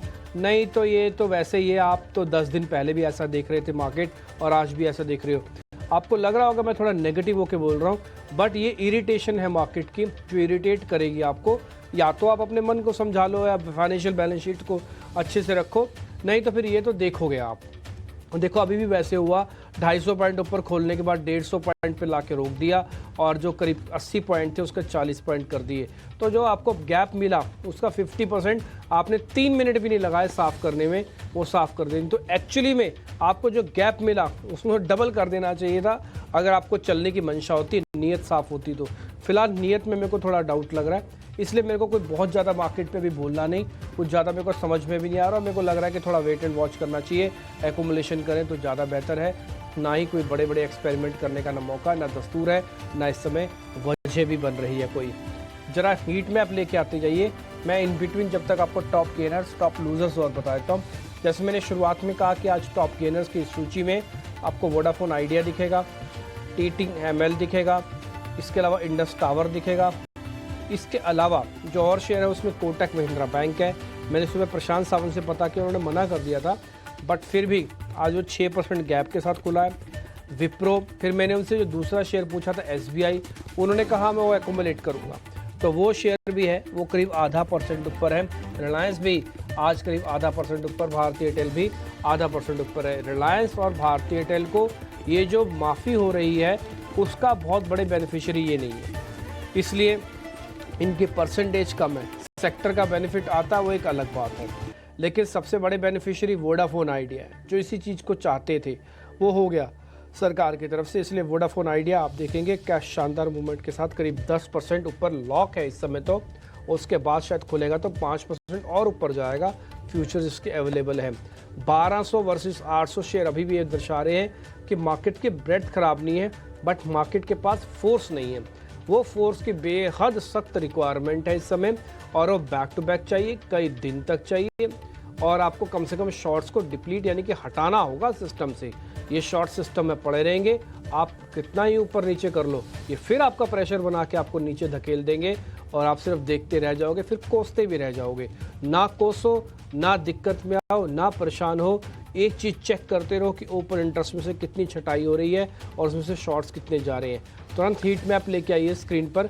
निफ्टी का हीट मैप आपकी स्क्रीन पर है। विप्रो, कोटक महिंद्रा बैंक, SBI आपको ऊपर दिख रहा है, रिलायंस इंडस्ट्रीज ऊपर दिख रहा है। अच्छी चीज़ यह है कि जो हम आपको सुबह 6 शेयर्स दिखाते हैं उसमें से मेरे को इसी स्क्रीन पर करीब 2-1 शेयर तो दिख ही गया रिलायंस इंडस्ट्रीज, जो अभी भी ऊपर है। इसके अलावा बैंक्स में अभी ICICI बैंक का पार्टिसिपेशन आना बाकी है, ये और आ जाए।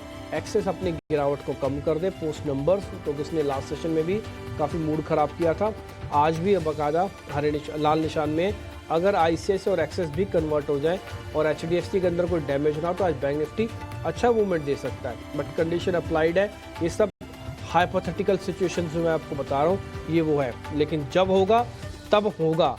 तो आप ध्यान रखना इस बात का, ये स्टॉक्स को अच्छे से बारीकी से ढूंढते रहो। बोले सर अभी हम खाली बैठे रहें क्या? खाली मत बैठो, आप धीरे धीरे करके एक्यूमुलेट करो, जहाँ पर आपकी बैलेंस शीट और आपकी कैलकुलेशंस अलाउ करते हैं और एक्सपर्ट्स आपको गाइडेंस के तौर पर पूरा दिन हमारे साथ बैठे रहते हैं ताकि आपको वो गाइडेंस दे पाएँ। आप खाली मत बैठो, थोड़ा थोड़ा करके ट्रेड करो, पोजीशनिंग को अच्छी करो और मार्केट को थोड़ा वेट एंड वॉच करो। अभी हम खतरे के निशान से थोड़ा ऊपर चल रहे हैं, थोड़ा पानी नीचे उतर जाए फिर आप अच्छे से ट्रेड कर पाओगे। देखो निफ्टी ने अपनी बढ़त जो करीब 80-90 पॉइंट की मिली थी उसको ऑलमोस्ट ख़त्म करने के कगार पर आ गया है। 20 से 22 पॉइंट है। पहले तो आपको ओपनिंग नहीं मिलती, ओपनिंग अच्छी मिल जाती है, आप टिकाते नहीं हो, फिर बोलते हो सर कि आप हम तो बड़े परेशान इस मार्केट के अंदर। परेशान कैसे नहीं हो गया? आप तो लॉन्ग ही खेलते हो, आप तो शॉर्ट्स खेलते नहीं। देश का 90% रिटेलर्स लॉन्ग खेलता है, लॉन्ग लेता है और लेना भी चाहिए। शॉर्ट्स के लिए फिर पैसा चाहिए, स्ट्रेटजी चाहिए, इंटेलिजेंस चाहिए, बहुत सारी चीज़ें चाहिए। लेकिन कई बार ये चीज़ें ठीक है, अब आप क्या बोलूँ मैं इससे आ रहा, मेरे पास शब्द नहीं है बोलने के लिए, तो इसको मैं यहीं पे छोड़ देता हूँ। स्मॉल कैप और मिड कैप के मेरे दोनों सहयोगी आपके साथ कनेक्ट कर रहे हैं और वो आगे की आपको मार्केट की जो ओपनिंग ट्रेड बनते हैं वो आपको बताएंगे।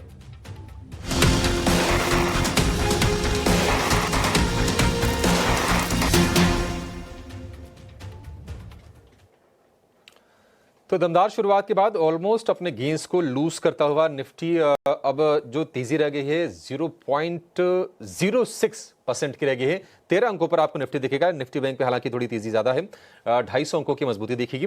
कोटक बैंक और विप्रो ये 7.5 से 8% ऊपर है, लेकिन उसके बावजूद अगर आप इंडेक्स की हालत देखेंगे तो वो नरम ही दिखेगी, क्योंकि वेटेज के लिहाज से ये टॉप 10 कंपनीज में शामिल नहीं है निफ्टी में। इसके चलते आपको इनकी तेजी का ज्यादा फर्क दिखेगा नहीं। लेकिन फटाफट ये समझ लेते हैं कि मौके अभी कहां पर बन रहे हैं। हमारे सारे के सारे एक्सपर्ट्स तैयार हैं। शुरुआत शिवांगी आपसे करना चाहेंगे, बताइए क्या है आपका ओपनिंग ट्रेड? ट्रेड के लिए मेरी नजर यहाँ पे बीएसई में है। थोड़ी हल्की बहुत सॉफ्टनेस जरूर है, बट काफी अच्छी यहाँ पे बाइंग देखने को मिली है लगातार पिछले कई महीनों से। पिछले लगातार 4-5 सेशन से यहाँ पे हम वॉल्यूम्स भी बहुत अच्छे ऐड होते हुए दिख रहे हैं और इन लेवल्स पे भी हम देख रहे हैं कि एक स्टेबिलिटी है पूरे बाजार की वॉलिटिलिटी के बावजूद। तो यहाँ पे 6300 तक के लेवल्स के लिए खरीदारी की सलाह रहेगी 5850 के एक स्टॉक के साथ।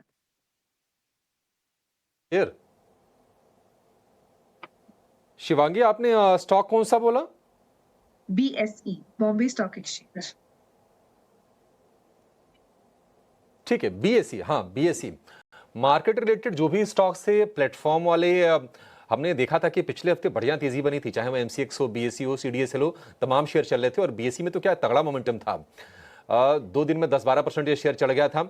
6200 के टारगेट यहां से 6000 के आसपास बिल्कुल ये शेयर है और 5850 रुपए का आपको स्टॉप लॉस लगाकर इस शेयर को खरीदना है। देखिए हर निशान में लौट भी आया है बीएसई का शेयर, 6001 रुपए का भाव आपको स्क्रीन पर दिखेगा। तो एक बढ़िया शेयर आपके लिए शिवांगी ने खोज के दिया है।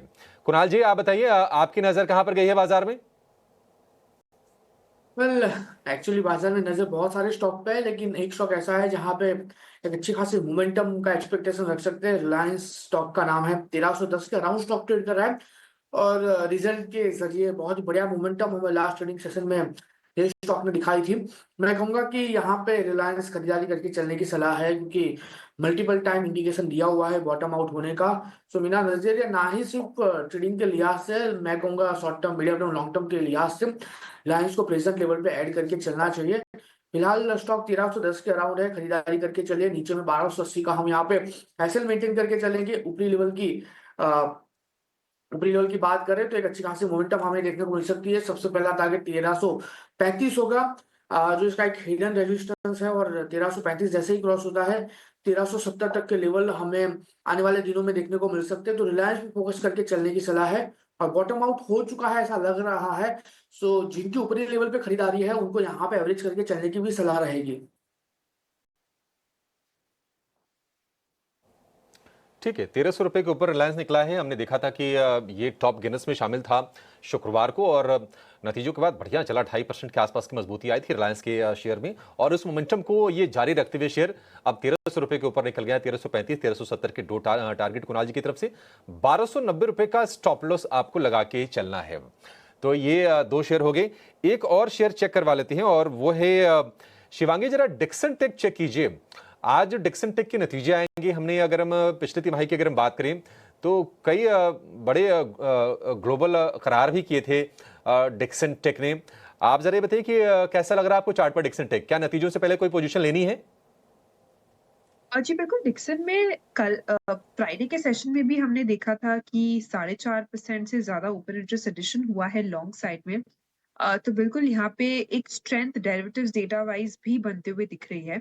ओवरऑल अगर हम टेक्निकली बात करें तो वीकली बेसिस पे एक लोअर टॉप्स का नेगेशन देखने को मिला है लगातार पिछले 4 हफ्तों का।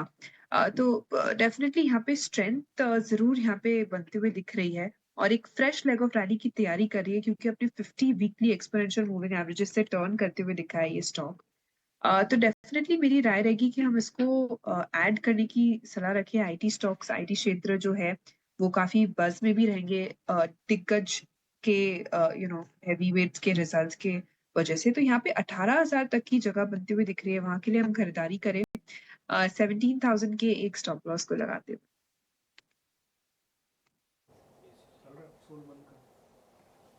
ठीक है, 18,000 तक की गुंजाइश बनती है डिक्सन टेक के शेयर को लेकर। 3/4% की तेजी फिलहाल हम शेयर में देख रहे हैं। बैंकिंग में आज हम देख रहे हैं कि माहौल थोड़ा मिला जुला है।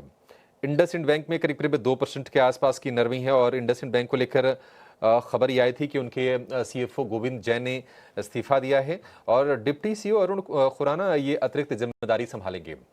एक बार जरा इंडसइंड बैंक को लेकर व्यू दीजिए गौरांग सर। हाल फिलहाल हमने कमजोरी देखी है, शेयर में 950 रुपए के आसपास का भाव हो गया है। इंडसइंड बैंक, कोटक, हम आमतौर पर कई बार साथ साथ ही चर्चा करते हैं। कोटक बैंक के दमदार नंबर 8.5% ऊपर। बैंकिंग में अगर आपको ये जो आईसीआईसीआई बैंक है, एचडीएफसी बैंक को अगर छोड़ के थोड़े सेकंड लाइनअप वाले जो बैंक से, आपको उसमें सही क्या लगता है सर? अभिषेक, देखो हमारे बिल्कुल ये मानना है कि एक आध तिमाही में किसी भी क्षेत्र में या किसी भी कंपनी में दिक्कत आ सकती है, इसमें कोई दो राय नहीं है। जरूरी नहीं है कि आपको तिमाही दर तिमाही, छमाही दर छमाही, साल दर साल 10, 15, 20% की आपको ग्रोथ देखने मिले। कुछ कारण को लेकर के दिक्कतें आती हैं। तो कोटक महिंद्रा बैंक के ऊपर 1900 के पार के लक्ष्यांक के खरीदारी की राय है। और इंडसइंड बैंक का जहां तक सवाल है, तो जो सुधार हमने देखा है वो मेरे ख्याल से जो व्याख्या मैनेजमेंट ने जताई थी दूसरी तिमाही के बाद, उस पर खरी उतरती हुई नजर आती है। इंडसइंड बैंक पर भी मेरे ख्याल से 1100 पार के लक्ष्यांक है और ये दोनों ही लक्ष्यांक का जिसका हमने जिक्र किया है, अगर चौथी तिमाही में और अगले नए वित्तीय वर्ष में परिस्थिति का सुधार होता है तो हम बेझिझक ये जो लक्ष्यांक हमने बताए उसको ऊपर की तरफ लेके जाएंगे। काउंटर्स पर एक फंडामेंटल टेक गौरांग जी की तरफ से, लेकिन इस बीच बाजार की अगर बात करें, मजबूत शुरुआत और उसके बाद थोड़े से गेंस फ्रिजल आउट होते हुए, लेकिन मार्केट जो है ब्रेथ जो है इनफैक्ट अगर देखें और सेंटिमेंट जो है अगर देखेंगे, ये आपको एंट्री लेवल्स, एंट्री पॉइंट्स दे रहा है। देखिए नतीजों के सीजन की शुरुआत हो चुकी है, स्टॉक स्पेसिफिक मूव्स ढेर सारे हम देख रहे हैं, खबरें अब कई सारी आना शुरू हो चुकी है और ब्रॉडर मार्केट्स में भी एक्शन है। इस बीच जहां जहां नंबर्स आ रहे हैं वहां वहां इंपैक्ट कैसा देखने को मिल रहा है? कोटक महिंद्रा बैंक और विप्रो दोनों के चार्ट्स को एक बार देखना चाहिए। बाजार में जहां ऊपरी स्तरों से बिकवाली का दबाव इस वक्त नजर आ रहा है, बेहद कह सकते हैं अभी सिर्फ बहुत जल्दी होगा कुछ भी कहना, क्योंकि 10 ही मिनट हुए मार्केट को खुले हुए, लेकिन नतीजे जहां जहां आए हैं उसका एक इंपैक्ट। कोटक महिंद्रा बैंक 9% की तेजी। विप्रो के चार्ट्स को भी देख लीजिए, वहां पर भी नंबर्स आए थे और नंबर्स आने के ठीक बाद हम देख रहे हैं अच्छा खासा एक्शन देखने को मिल रहा है। लगातार फंडामेंटल और साथ ही टेक्निकल नजरिया इन तमाम स्टॉक्स पर हम लेकर आते हैं, लेकिन इस वक्त इंपैक्ट जो है क्लियर कट तिमाही नतीजों का बाजार पर देखने को मिल रहा है। इस बीच प्रशांत सावंत हमारे साथ वापस जुड़ गए हैं। प्रशांत, गुड मॉर्निंग। बताइए आपके ओपनिंग ट्रेड्स और मार्केट की इस शुरुआत को आप कैसे देख रहे हैं? जी मानसी, वेरी गुड मॉर्निंग। हम अभी अगले 10 दिनों में बजट की तरफ जाएंगे, जो कि इस गवर्नमेंट का पहला फुल फ्लेज बजट होगा। तो मुझे लग रहा है कि यहाँ पे वोलेटिलिटी डेफिनेटली नजर आएगी और ओवरऑल मुझे लग रहा है कि मेटल्स में एक अच्छा बेस फॉर्मेशन हो चुका है। सो यहाँ पे नाल्को में मैं थोड़ा प्रीएम करके बाय करूंगा, हालांकि हम 20 दिनों के एवरेज के करीब ट्रेड कर रहे हैं 206 के आसपास। स्टॉप लॉस 198 यानी 200 के नीचे रखेंगे, और यहाँ से जो टारगेट मैं एक्सपेक्ट कर रहा हूँ वो करीबन 222 से लेके 225, 222, 225 का होगा। तो नाल्को, इसमें हम देख रहे हैं हल्की फुल्की मजबूती के साइंस इस वक्त नजर आ रहे हैं। प्रशांत के रेडार पर ये स्टॉक भी है। हमारे एक्सपर्ट्स के रेडार पर जो सारे स्टॉक्स हैं उन्हें अगर देखेंगे खरीदारी वाले स्टॉक्स ही दे रहे हैं, उसमें exchange ancillary major players like Reliance, ये सारे स्टॉक्स शामिल हैं बाजार खुलने के बाद जो एक्सपर्ट ओपन व्यूज हमारे पास आए हैं उस पर। लेकिन इसके अलावा अगर आप देखें जहां पर आज नंबर्स आने वाले हैं उन स्टॉक्स का भी एक जिक्र होना चाहिए। और पुलअप कीजिए पेटीएम के स्टॉक प्राइस को, क्योंकि हमने एक शार्प अपसर्ज बाजार खुलने के साथ साथ ही इस स्टॉक में देखा है। आज वैसे वायदा बाजार की 9 कंपनियां हैं जिसके नतीजे आने वाले हैं और इस लिस्ट में पेटीएम का भी नाम शामिल है। पेटीएम के स्टॉक प्राइस पर कुणाल, गुड मॉर्निंग, एक राय आपसे जानना चाहेंगे। करीब 1% का इजाफा इस वक्त नजर आ रहा है। एक बहुत ही बढ़िया मोमेंटम ऊपरी लेवल पे देखने को मिली है। रिसेंटली जो बॉटम बनाया था 785 के अराउंड का, और वहीं का सपोर्ट लीग के स्टॉक फिलहाल 908 910 के अराउंड ट्रेड कर रहा है। लाइकली चांसेस है यहाँ से फर्दर अपसाइड की मोमेंटम भी देखने को मिल सकती है, खरीदारी करके चलने की सलाह है। लेकिन मैं कहूंगा कि थोड़ा सा वेट एंड वॉच करना चाहिए, क्योंकि फिलहाल स्टॉक 910 का अराउंड है, ऊपरी लेवल पे 926 तक के 926 तक जाने के चांसेस है। लेकिन मैं कहूंगा 926 के ऊपर जाते ही खरीदारी करके चलने की सलाह है, क्योंकि स्मॉलर टाइम फ्रेम पे वहां पे हमें कप एंड हैंडल फॉर्मेशन का ब्रेकआउट भी देखने को मिलेगा। और जिस दिन ये स्टॉक हमें ऊपरी लेवल पे ब्रेकआउट देगा तकरीबन 1000 के ऊपर के लेवल, यानी आप 1020 से लेके 1100 तक के लेवल एक्सपेक्ट कर सकते हो as per the measurement from the cup and handle formation. So खरीदारी करके चलने की सलाह रहेगी 927 926 927 के ऊपर अगर स्टॉक सस्टेन होता है तो। और उस लेवल पे लॉजिकली जो ऐसा आएगा वो 880 का आएगा। रिस्क रिवॉर्ड बहुत ही परफेक्ट है, 1100 तक के लेवल हम इसमें एक्सपेक्ट कर सकते हैं। के लेवल्स एंटिसिपेट किए जा रहे हैं इस वक्त। देखिए तेजी लगातार बढ़ती हुई, नतीजों से ठीक पहले स्टॉक पॉजिटिवली रिएक्ट करता हुआ और टेक्निकली एक्सपर्ट के भी पॉजिटिव रेडार पर ही ये स्टॉक। हैवेल्स के स्टॉक प्राइस पर शिवांगी आपसे राय जानना चाहेंगे। आज भी मजबूती के साथ यहाँ शुरुआत हुई और मजबूती जो है पिछले हफ्ते से ही देखने को मिली है, क्योंकि कंपनी के नतीजे जो आए उसमें रेवेन्यू में करीब 11% का इजाफा जरूर देखने को मिला। हालांकि प्रॉफिट के फ्रंट पर हमने स्लाइड डिक्लाइन भी देखा है सालाना आधार पर, but on the face of it segment wise भी अगर देखें इनके स्विच गियर्स डिवीजन की अगर बात करें वहां ग्रोथ देखने को मिला। केबल सेगमेंट में भी ऑलमोस्ट 7.5% का ग्रोथ देखने को मिला। सो नतीजों का असर है जो कि इस हफ्ते की शुरुआत में भी देखने को मिला है। 2.5% की तेजी पर हैवेल्स पर आपकी राय क्या होगी? हैवेल्स में हमने फ्राइडे के सेशन में देखा था कि 11% से ऊपर ओपन इंटरेस्ट जो है वो डिक्रीज हुआ है शॉर्ट्स का। तो ये जो शॉर्ट कवरिंग मूव है आज के सेशन के कंफर्मेशन के बाद एक पॉजिटिव ट्रेंड में तब्दील होते हुए नजर आ रहा है। वीकली बेसिस पे एक डोजी फॉर्मेशन के बाद निगेशन हुआ है, तो काफी कंफर्टेबल बेस बना है बायर्स के लिए। और ये स्टॉक जो है नेक्स्ट टारगेट्स अराउंड अबाउट 1680 के बनते हुए दिख रहे हैं। सो 1680 के लिए हम यहाँ पे इसको नजर रख सकते हैं, और 1580 के एक स्टॉप लॉस को ध्यान रखें सपोर्ट के तौर पे।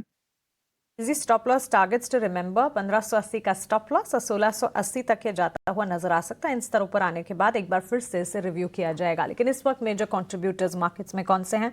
Kotak Mahindra Bank, Wipro, SBI, Reliance, NTPC, इन सारे के सारे स्टॉक्स में आप मेजर एक्शन देखेंगे। On the flip side ICICI Bank, Infosys, TCS, SBI Life और एक्सिस बैंक जैसे काउंटर्स हैं जहां पर बिकवाली का दबाव देखने को मिला है। सेक्टोरल परफॉर्मर्स की अगर बात करें, बैंकिंग क्षेत्र है, फाइनेंशियल सर्विसेज है और आईटी के खेमे में हम एक्शन देख रहे हैं। और कमजोरी जो है real estate, pack, energy, FMCG, pharma, metal और ऑटो में नजर आ रही है। लेकिन रियल एस्टेट सेक्टर से ही जुड़ी बिग बोल्ड ब्रोकरेज आज हमने लोडा यानी कि मैक्रोटेक डेवलपर्स पर आपको बताई थी, और इस स्टॉक पर नजर जरूर होनी चाहिए। भले ही रियलिटी इंडेक्स में आज बढ़िया कोई एक्शन नहीं नजर आ रहा, लेकिन मैक्रोटेक डेवलपर्स में शुरुआती गेंद जरूर दिखे। जेफरीज की खरीदारी की राय के साथ यहां पर बरकरार रखा गया और पोजीशन की अगर बात करें लक्ष्य 1615 पर शेयर के ये मेंटेन करके चल रहे हैं आने वाले दिनों में। गौरांग जी, रियल एस्टेट पैक में आज मोमेंटम नहीं है, लेकिन मैक्रोटेक डेवलपर्स या रियल एस्टेट क्षेत्र से जुड़ी कोई कंपनी या बजट से ठीक पहले रोड एंड इंफ्रा पर भी आपका टेक अगर आप बता पाएं। मानसी, हमें लग रहा है कि निर्माण कार्य जो है वो एक बहुत बड़ा क्षेत्र है। सिर्फ रोड तक आप सीमित नहीं रख सकते हैं, बाकी बहुत सारे कामकाज हैं जो इंफ्रास्ट्रक्चर कंपनीज करती हैं। और बजट में आवंटन हो 3 क्षेत्रों में खास करके, वो है रक्षा क्षेत्र, ऊर्जा उत्पादन क्षेत्र और निर्माण कार्य यानी कि defence, power generation, transmission, distribution equipments and infrastructure.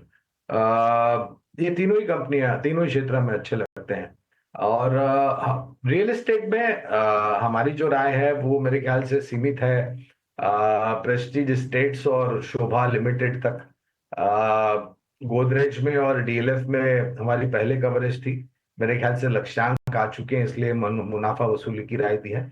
लेकिन ये क्षेत्र भी मेरे ख्याल से जो अफोर्डेबल हाउसिंग है, हाउसिंग फॉर ऑल है, ग्रामीण आवास योजना खास करके जो प्रधानमंत्री की योजनाओं के तहत चल रही है, वहां पर भी एक अच्छा आवंटन इस क्षेत्र के लिए और कुछ नई रियायतें और नियम में बनाए जाए, ऐसा हमें लग रहा है।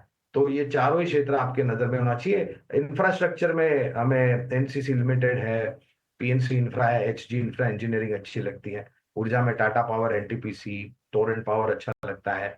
ऊर्जा वितरीकरण में पावर ग्रिड, ऊर्जा उपकरण में हमें केईसी इंटरनेशनल जैसी कंपनियां हैं वो अच्छी लगती है।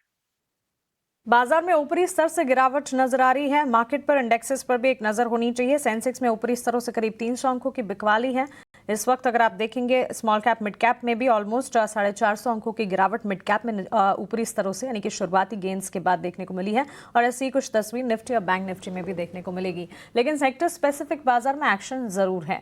शुगर शेयरों में आज काफी फोकस है, और शुगर स्टॉक्स की ही अगर बात करें, बलरामपुर चीनी का शेयर करीब 4% ऊपर आज ट्रेड करता हुआ दिखा है। इसके पीछे की वजह भी है, शुगर कंपनियों के लिए राहत की खबर आई है। क्या है ये खबर, सारी की सारी डिटेल्स लेकर हमारे सहयोगी विश्व मोहन अब हमारे साथ जुड़ गए हैं। विश्व मोहन, बताइए। देखिए, सरकार से अब खबर यही सोर्सेज से, गवर्नमेंट सोर्सेज से खबर यही आ रही है कि सरकार ने शुगर एक्सपोर्ट की 10 लाख टन की मंजूरी दे दी है। हालांकि इसे अभी नोटिफाई किया जाना बाकी है। नोटिफिकेशन फाइनल आने के बाद ही हमारी खबर पर मुहर लगेगी। ये मैं एक अपडेट देना चाह रहा हूँ। दूसरा, सरकार को अगर उत्पादन के फिगर देखें, जो 1 अक्टूबर से जो शुगर का सीजन शुरू हुआ है, तो 320 लाख टन उत्पादन का अनुमान है, जिसमें 40 लाख टन डाइवर्जन होगा एथनॉल के लिए। बाद आपके बचे हैं 280 लाख टन। तो पिछला हमारे पास 79 लाख टन के आसपास आपके पास कैरी ओवर स्टॉक था पिछले सीजन का। और वहाँ से अगर हम सालाना खपत की बात करें तो 285 से 290 लाख टन सरकार का जो अनुमान है वो सालाना खपत है शुगर का। उसके बाद आपके पास करीब 69 से 70 लाख टन बच जाते हैं आपके पास डोमेस्टिक मार्केट में। जब हम अगले सीजन में जानते हैं तो बफर स्टॉक के तौर पे कैरी ओवर स्टॉक के लिए सरकार 60 लाख टन का बफर बनाती है, क्योंकि सरकार को लगता है कि जब पेराई सीजन शुरू होगा, चीनी आने में 2 महीने के वक्त लगते हैं, 2 से 2.5 महीने तक, तब तक हमें 60 लाख टन का चाहिए। तो आपके पास अतिरिक्त शुगर हो जाता है 10 लाख टन का। वही सरकार इजाजत देने वाली है एक्सपोर्ट के लिए, ये हमारे सोर्सेज कह रहे हैं। और लगातार इस्मा की भी और national federation of cooperative sugar factories है, उनकी तरफ से भी ये डिमांड थी और इस डिमांड को पूरा किया जाएगा। और उसके बाद से देखिए, घरेलू बाजार में चीनी के दाम थोड़े बढ़े भी हैं। आप 200 रुपये प्रति क्विंटल तक दाम चीनी के बढ़ गए हैं, यानी रुपए में अगर आप देखें, किलो के भाव पर देखें तो 2 रुपये का प्राइस बढ़ा है। तो उनके लिए बेहतर रियलाइजेशन होगा, वो सही समय पे गन्ना किसानों को पेमेंट कर पाएंगे। तो अच्छी खबर है, देखते हैं कब इसको लेकर नोटिफिकेशन आता है।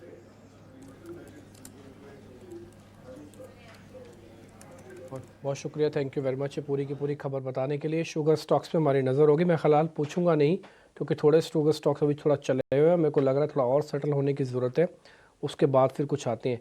लेकिन मार्केट के अंदर एक प्रॉब्लम क्या चल रही है, मैं फिर से बताऊँ आपको। एक तो आप जरा विक्स दिखाइए, वापस से 7% विक्स बढ़ गया आज फिर से। अब हम 17 पे आ गए हैं, ऑलमोस्ट 12.5-13 से शुरू हुआ था, करीब 5 पॉइंट हम विक्स बढ़े हुए हैं, जहाँ से एक हमारा बहुत कंफर्ट जोन हुआ करता। देखो आप 7.5 का विक्स है।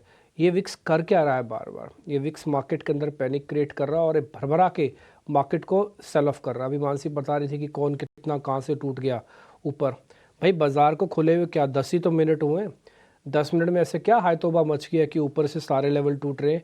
सो there is some panic in the market. वो कौन सा है मालूम नहीं, किसको पता है, पता नहीं। हो सकता है डोनाल्ड ट्रंप का, हो सकता है आपकी अर्निंग्स का, हो सकता है कुछ, बट एक इंडिकेटर, आप गाड़ी चलाते हो ना, तो गाड़ी के अंदर एक इंडिकेटर आ रहा है कि गाड़ी हीट कर रही है। आपको थोड़ी पता कि किस वजह से हीट कर रही है। आप खड़े होते हो, एक बार मैकेनिक को दिखाओगे, कूलेंट चेक करोगे, पानी वानी डालोगे, जो भी करना है सो करोगे। अभी वो इंडिकेटर ये बता रहा है कि मार्केट थोड़ा हीटेड है, अभी आपको बहुत जल्दी उतर के आना नहीं है।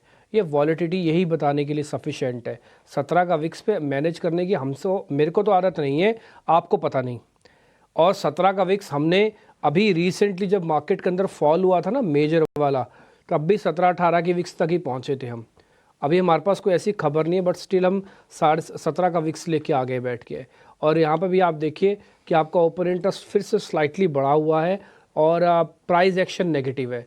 जब तक प्राइस एक्शन पॉजिटिव नहीं होता तो लॉन्ग बनाओ, या तो कवर करो, नहीं तो फिर अनवाइंडिंग अपने आप आएगी। अनवाइंडिंग को इनवाइट नहीं किया जाएगा, आप अच्छा नहीं करोगे तो बुरे लोग अपने आप आ जाएंगे सिस्टम में। कुछ वैसा ही हो रहा है अगर आप इसको इस तरीके से समझना चाहते हैं तो। फिर भी एकोमोलेशन के स्टांस को ना भूलिएगा, सिलेक्टिव होकर अच्छे शेयर्स को पकड़िए। कई बार मौका मिल जाता है इस तरह के मार्केट के अंदर अच्छी पोजीशंस लेने का। 1 मिनट के लिए ज़रा एडवांस डिक्लाइन की रेशियो भी दिखाना, वो भी डिस्टर्ब हुई है। सुबह तक काफ़ी बेहतर थे जब हमने ओपन किया, मार्केट्स ने भले ही बहुत ज़्यादा पॉइंट्स न खोए हों, लेकिन फिर भी वो रेशो काफ़ी हद तक डिस्टर्ब हुई है। खासकर F&O की भी डिस्टर्ब हुई है, जो कि मार्केट के मेजर इंडाइसिस निफ्टी और बैंक निफ्टी के शेयर्स उसी से ही कनेक्टेड है। दिखाइए ना एडवांस डिक्लाइन, आप इतना स्लो को दिखा रहे हैं, दिखाइए एडवांस डिक्लाइन। ये देखिए 177 शेयर्स अभी भी डिक्लाइंस के अंदर खड़े हैं F&O के अंदर, जबकि आपको NSE और BSE के अंदर ज़्यादा डिस्टर्बेंस नहीं दिखेगी। तो जो मेजर इंडाइसिस हैं जिसको देख के पोजीशंस बनाई जाती है या जिसके पास मार्केट की वेटेज सबसे ज़्यादा है, वहीं पे प्रॉब्लम्स थोड़ी सी ज़्यादा दिख रही है, इसलिए डिक्लाइंस की संख्या, यानी कि हमने लास्ट ट्रेडिंग सेशन के भी क्लोजिंग प्राइस से नीचे ट्रेड कर रहे हैं।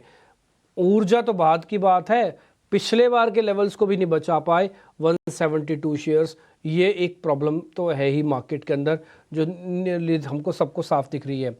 खैर मैं आगे बढ़ जाता हूँ, जरा लॉन्ग पोजीशंस कुछ एक शेयर्स आपके और चेक करवाता हूँ मैं, जहाँ पर आज पोजीशंस थोड़ी बन रही हैं और अच्छे से बन रही हैं।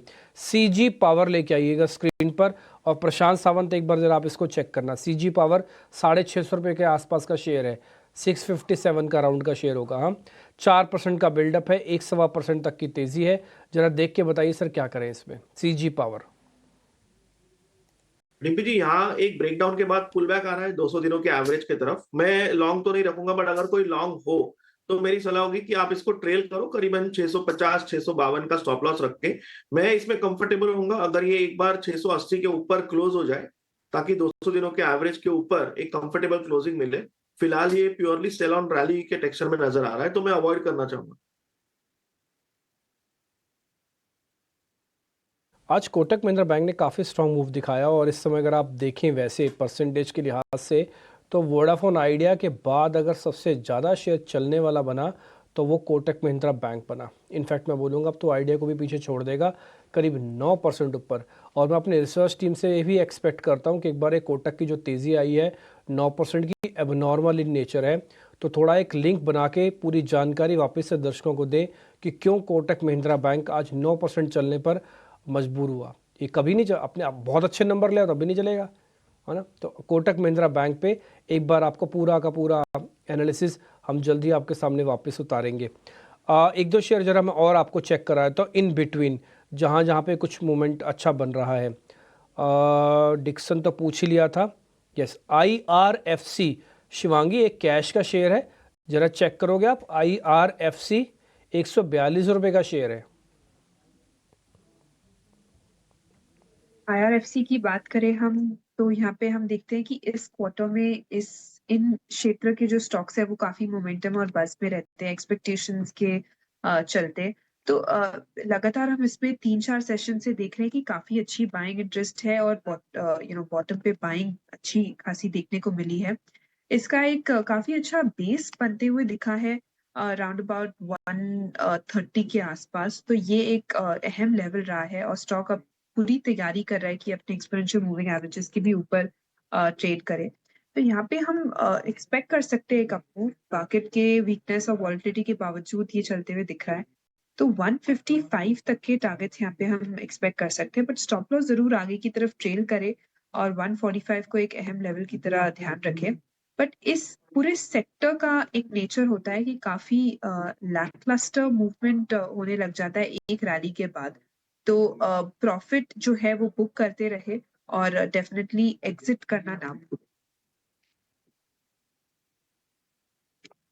प्रॉफिट भी बुक करते रहें, एग्जिट करना भी ना भूलें। अगर आपको लग रहा है कि आपका कन्विक्शन हाई और शेयर चल सकता है, उसका भी समाधान है मार्केट में, उसको ट्रेलिंग स्टॉप लॉस कहा जाता है। बोले नहीं सर हम तो गैप डाउन और गैप अप में फंस सकते हैं, तो फिर वॉल्यूम कम कर लो।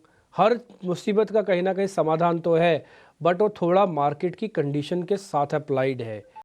ऐसा नहीं कि प्रॉब्लम्स का सोल्यूशन नहीं है, बट वो मार्केट की कंडीशन के साथ है। देखते देखते जो गिरावट थी निफ्टी की थोड़ी कवर हुई है, बट ये स्विंग जो आपको मिल रहे हैं वाइल्ड स्विंग्स, एकदम से बाजार हरे निशान में चला जा रहा है, एकदम से वापस ऊपर आ रहा है, ये जस्ट बिकॉज ऑफ विक्स हो रहा है। 17 के विक्स में ये आम सी बात है। 100 पॉइंट तो देखेगा भी नहीं, निफ्टी चलने पे आया और टूटने पे आया तो देखेगा भी नहीं, मैं बता रहा हूँ आपको। तो थोड़ा आप अपने आप को प्रिपेयर और फिक्स रखिएगा, खासकर ऑप्शंस वाले जो अभी अभी उम्मीद कर रहे हैं कि अभी अभी चला बाजार और अभी अभी टूटा बाजार, उनको तो ज़्यादा सतर्क रहना है। शिवांगी बहुत शुक्रिया आपका आज कार्यक्रम में जुड़ने के लिए, आपने आज हमारे लिए समय निकाला, इसके लिए बहुत शुक्रिया, thank you very much. Naresh Mirani इस बीच हमारे साथ जुड़ रहे हैं, उनका करते हैं स्वागत। नरेश भाई नमस्ते। मार्केट के अंदर आज क्या रीड कर रहे हैं सर आप, आपके ट्रेड्स? तो अभी भी काफी बोरिंग मार्केट है, प्राइस एक्शन सिर्फ रिजल्ट्स पे ही है। सो जब तक हम सस्टेन मूव्स नहीं देखते 23,300 400 के ऊपर, तब तक ऐसे ही रहेगा। स्टॉक स्पेसिफिक जो बाई है, सबसे पहले बाय रहेगा हिंडाल्को पर, जहां पे एल्यूमिनियम प्राइसेस एक मल्टी मंथ ब्रेकआउट की तरफ है 2670 2700 के ऊपर। सो यहाँ पे एक मोमेंटम आ सकता है short to medium term. Stop loss 605, target 660 का होगा। दूसरा बाय रहेगा कोल इंडिया पर, जहां पे 520 से लेके सब 380 लेवल तक का करेक्शन आ चुका है। एक bounce back trader, stop loss 384, target 410। ठीक है सर, पॉइंट टेकन। देखिए सर, मेरा भी यही मानना है कि डोनाल्ड ट्रंप की कुर्सी होने के बाद थोड़ा मेटल्स में मोमेंटो आएगा, और जो एनर्जी के स्टॉक्स हैं, खासकर ऑयल मार्केटिंग की कंपनीज हो गई, कोल इंडिया हो गया, हिंडाल्को, वेदांता ऐसी ग्लोबल एक्सपोजर रखने वाली कंपनीज हो गई, है ना, इन सब पे, मिश्रित धातु इनफैक्ट डिफेंस के हिसाब से भी, इन सब पे असर ज़रूर आएगा और पॉजिटिव असर भी आना चाहिए, क्योंकि थोड़ा दबे हुए हैं। अगर कुछ भी पॉजिटिव आता है, जैसे आप एल्यूमिनियम का ब्रेकआउट बता रहे हैं, तो मेरे को भी ऐसा लगता है कि कुछ कुछ पॉजिटिव ज़रूर होगा। खैर धीरे धीरे बैंक निफ्टी ने तो खैर आज अच्छा कर ही रखा अपने आप को, 400 पॉइंट दिखा दिए स्क्रीन पर, 15 पॉइंट ऊपर वापस से निफ्टी आया। बट जैसे अभी आपको नरेश भाई भी बता रहे हैं कि जब तक आप सस्टेन नहीं करोगे, लेवल्स के ऊपर क्लोज नहीं करोगे, ये वाइल्ड स्विंग्स आपको बहुत डिस्टर्ब करेंगे। ऑप्शंस वाले बी अवेयर, सावधान। कुणाल परार हमारे साथ बने हुए हैं। कुणाल भाई, दो शेयर जरा आपसे भी पता कर लेता हूँ मैं। एक मिनट रुकेगा, जरा छांट लूँ, नहीं तो फिर आप अच्छे शेयर निकल जाते हैं हाथ से। येस बैंक पे कोई टेक लोगे सर आप? येस बैंक पे, येस बैंक का भी कई कंपनीज में एक्सपोजर है। वेल डेफिनेटली डिम्पी जी, यस बैंक 18.55 पैसे के अराउंड है। टाइमिंग के लिए बॉटम बन चुका है, ऐसा इंडिकेशन फिलहाल चार्ट पे देखने को मिल रहा है। एंड मैं डेफिनेटली यहाँ पे टेक लेके जाऊंगा, कॉल लेके जाऊंगा। प्रेशर लेवल पे यहाँ पे खरीदारी करके चलने की सलाह रहेगी। लोअर लेवल पे जो हम यहाँ पे ऐसे मेंटेन करके चलेंगे, 17.50 का होगा। टारगेट की बात करें तो ऊपरी लेवल पे पहला टारगेट जो हमें यहाँ पे देखने को मिल सकता है 19.40 है, और जैसे ये क्रॉस करेगा ऊपरी लेवल पे 21 रुपए तक के लेवल, ये स्टॉक दिखाने के लिए रेडी हो जाएगा। सो डेफिनेटली यस में बहुत ही बढ़िया लग रहा है। इस लेवल पे स्मॉलर टाइम फ्रेम पे ट्रेडिंग के लिहाज से खरीदारी करके चलने की सलाह रहेगी। ठीक है, 1 रुपये नीचे का स्टॉप लॉस है और 2.5 रुपये ऊपर का टारगेट होगा येस बैंक के लिए। 18.5 रुपये के आसपास फिलहाल ये ट्रेड कर रहा है। निफ्टी सपाट है, हल्के से गेन से 1-2 अंकों के आसपास के, लेकिन निफ्टी बैंक में देखेंगे थोड़ी सी स्ट्रेंथ बढ़ रही है। 338 अंक ऊपर इस वक्त निफ्टी बैंक आपको दिखेगा। लेकिन वक्त हो गया है हमारे खास सेगमेंट ऑप्शंस के चैंपियन का एक ऑप्शन ट्रेड बताने का।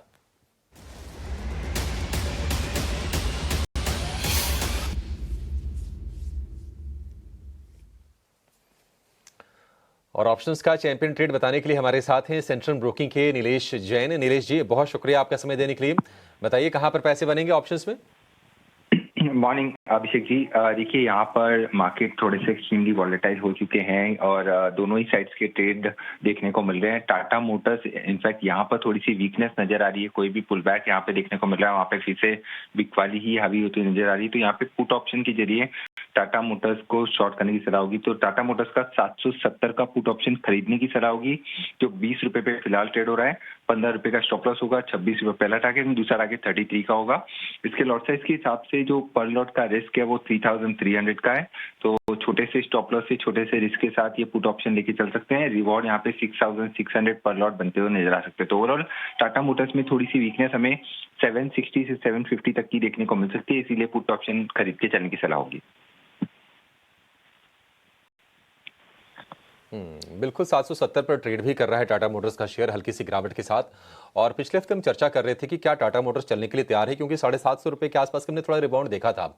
लेकिन एक्सपर्ट्स ये कह रहे थे कि जब तक 790 से 800 के रेंज को क्लोजिंग बेसिस पर पार नहीं कर लेता, तब तक वो स्ट्रेंथ पर यकीन नहीं कर सकते। और आज फिर से हम गिरावट शेयर में देख रहे हैं। 770 की पुट खरीदने की सलाह है नीलेश जी की। 20 से 21 रुपए भाव में आपको मिलेगा।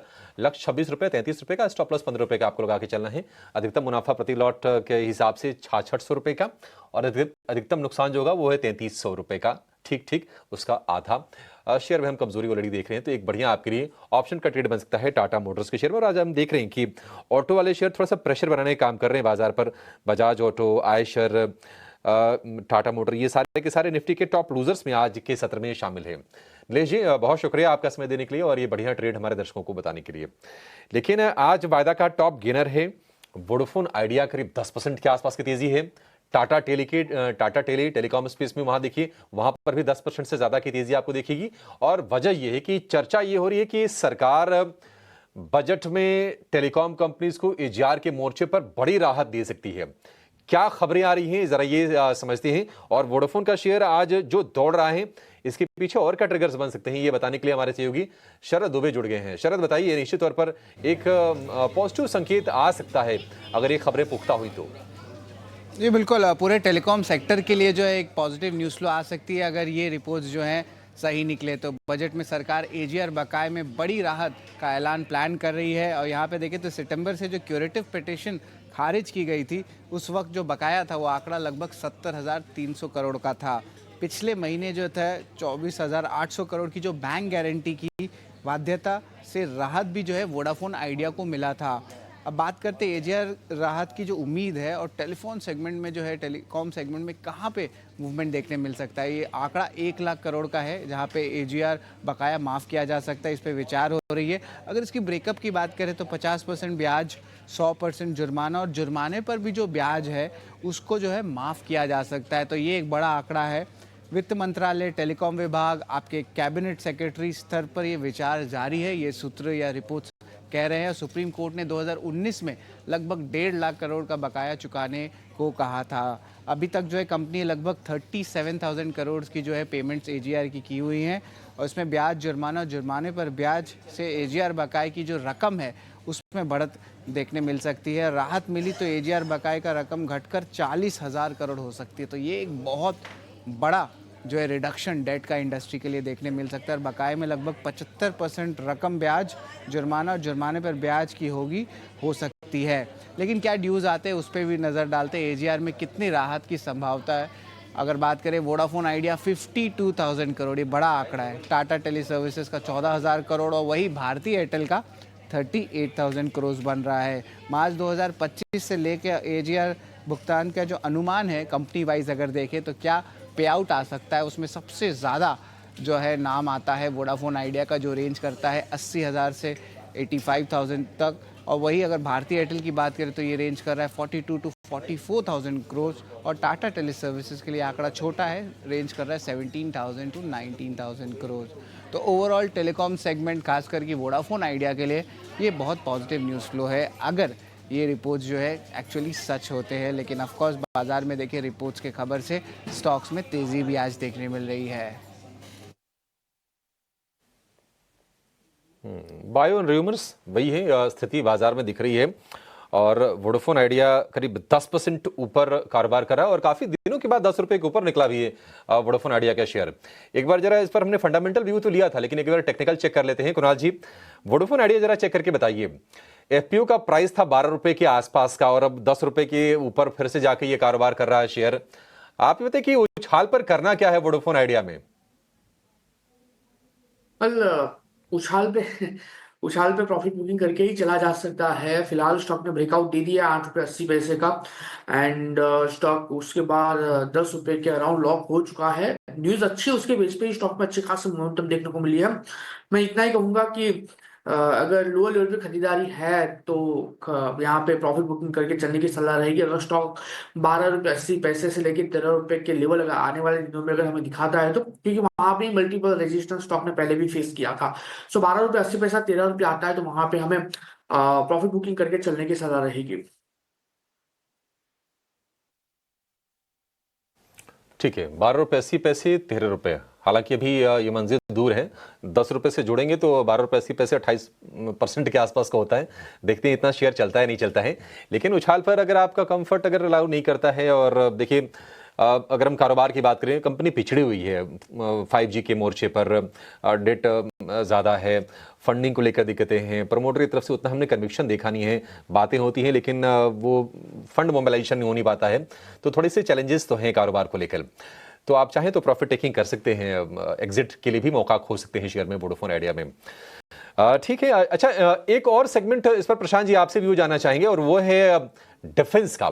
पिछला हफ्ता बड़ा अच्छा साबित हुआ है तमाम डिफेंस कंपनीज के लिए, और आज भी हम देख रहे हैं कि भारत डायनेमिक्स हो, कोचिन शिपयार्ड हो, गार्डन रीच शिप बिल्डर्स हो, ये जो तमाम डिफेंस और शिपिंग वाली कंपनीज हैं उसमें एक्शन दिख रहा है। पिछले हफ्ते की बात करें 10 से 20% तक शेयर चले हैं, तो बहुत सारे लोगों ने तो एंटिसिपेट करके पोजीशन ले ली है। बहुत सारे जो लोग हैं कि थोड़े जिनके बस छूट गई है, आपके हिसाब से भी बढ़िया मौके कौन सा शेयर दे रहा है? तो यहाँ पे अगर हम देखें और HL की तरफ देखें, मुझे लग रहा है कि इस सेक्टर में एक जो रैली आई थी वहां से बिकवाली बहुत स्ट्रांग आई थी, पुल बैक हो रहा है, और मैं थोड़ा वेट करूंगा। और मैं HL स्पेसिफिक बात करूं तो 4200 के ऊपर क्लोज हो, फिर उसमें एक कन्विक्शन आ सकता है जहां हम लॉन्ग जा सकते हैं। मेरे लिए 4200 लेवल टू वॉच होगा, ये इसके ऊपर क्लोज होने के बाद ही मैं कोई डिसीजन लूंगा। फिलहाल मेरे लिए सेक्टर एक रडार पे होगा, बट मैं अभी हाई कन्विक्शन लॉन्ग्स इनिशिएट नहीं कर पाऊंगा।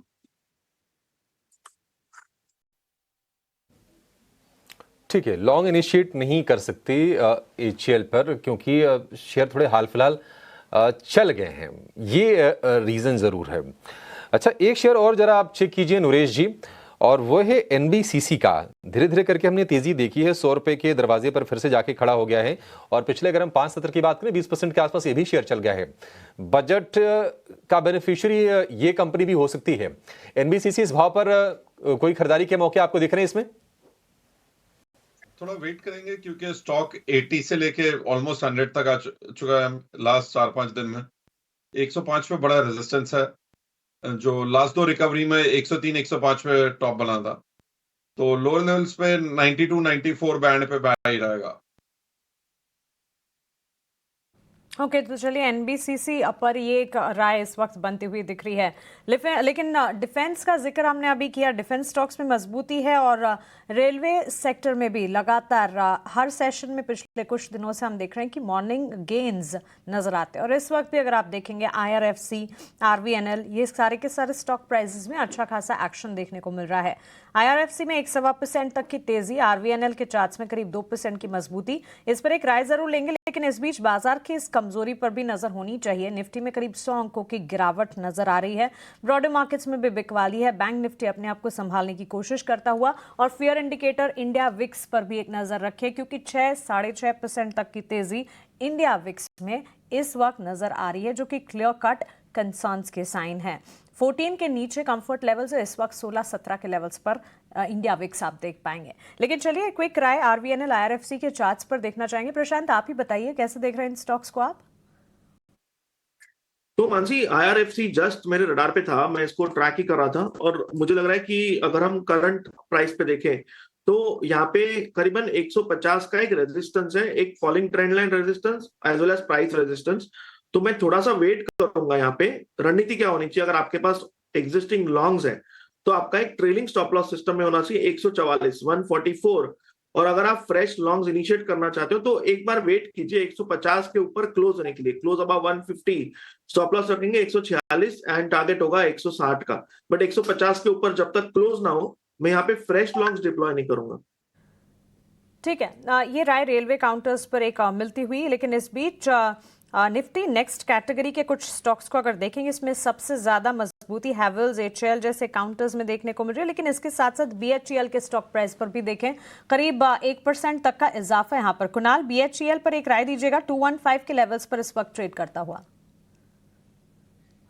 बिल की बात करें तो जिस हिसाब से फिलहाल ट्रेड कर रहा है, एक अच्छे खासे मोमेंटम आने वाले दिनों में हमें देखने को मिल सकती है। 216 के अराउंड स्टॉक अच्छा खासा सपोर्ट भी लिया हुआ है, प्रेजेंट लेवल से खरीदारी करके चलने की सलाह है।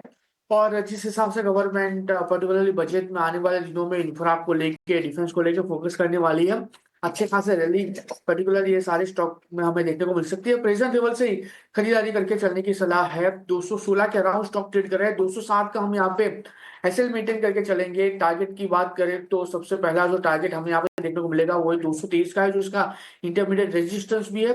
और 223 जैसे ही ब्रेक होता है ऊपरी लेवल पे हमें 235 तक के लेवल देखने को मिल सकते हैं, यानी कि 8 से 9% की मोमेंटम हमें यहाँ पे स्टॉक में देखने को मिल सकती है। तो भेल खरीदारी करके चलने की सलाह है।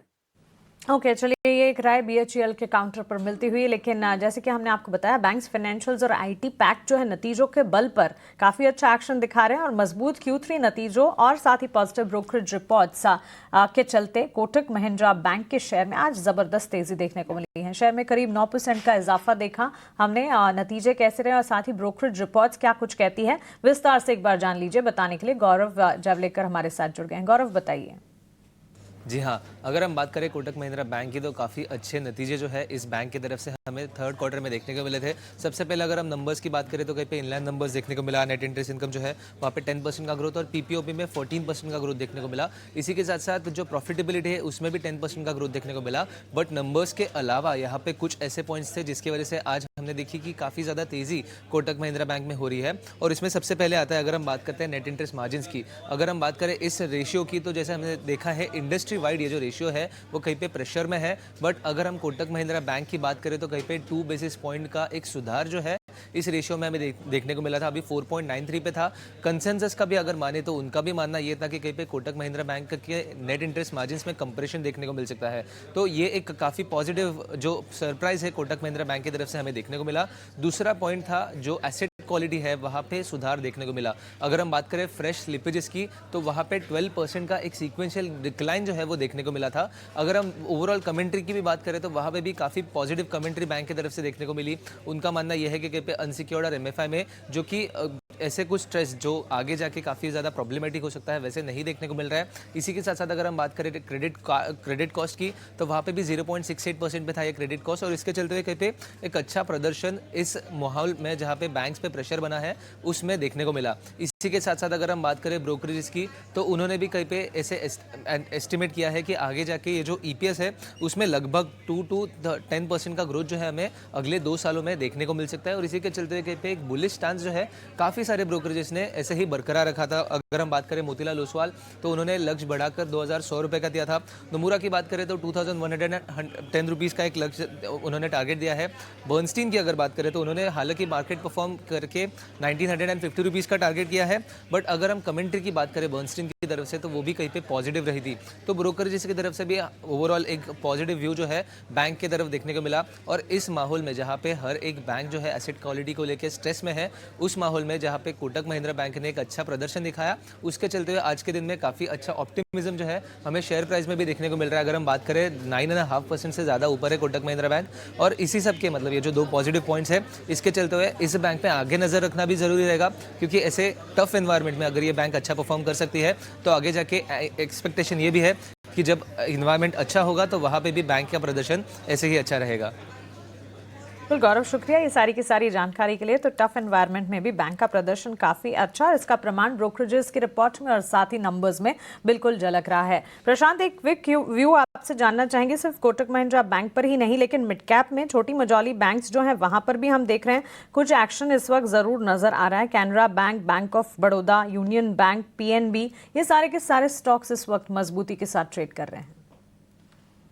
यहाँ पे मानसी मुझे लग रहा है बैंक ऑफ इंडिया मेरे रडार पे है, वॉल्यूम्स डिसेंट है और एक पुल बैक आ रहा है, तो यहाँ मुझे लग रहा है थोड़ा प्रीएम कर सकते हैं। बट जैसे मैंने कहा शुरुआत में कि इस मार्केट में आपको सबसे ज्यादा जहां ध्यान रखना है वो टारगेट नहीं होगा, वो रिस्क होगा और क्वांटिटी कम रखनी होगी। सो यहाँ पे आप 98 या 97.50 स्पॉट क्लोजिंग बेसिस के हिसाब से प्लान कर सकते हो। टारगेट आपका होना चाहिए करीबन 105 से लेके 106। 105 106 बैंक ऑफ बड़ौदा पर नजर होनी चाहिए। इस वक्त हम देख रहे हैं ऑलमोस्ट 0.5% गेंस के साथ यहाँ पर कामकाज देखने को मिल रहा है, लेकिन बच गए हैं 10 और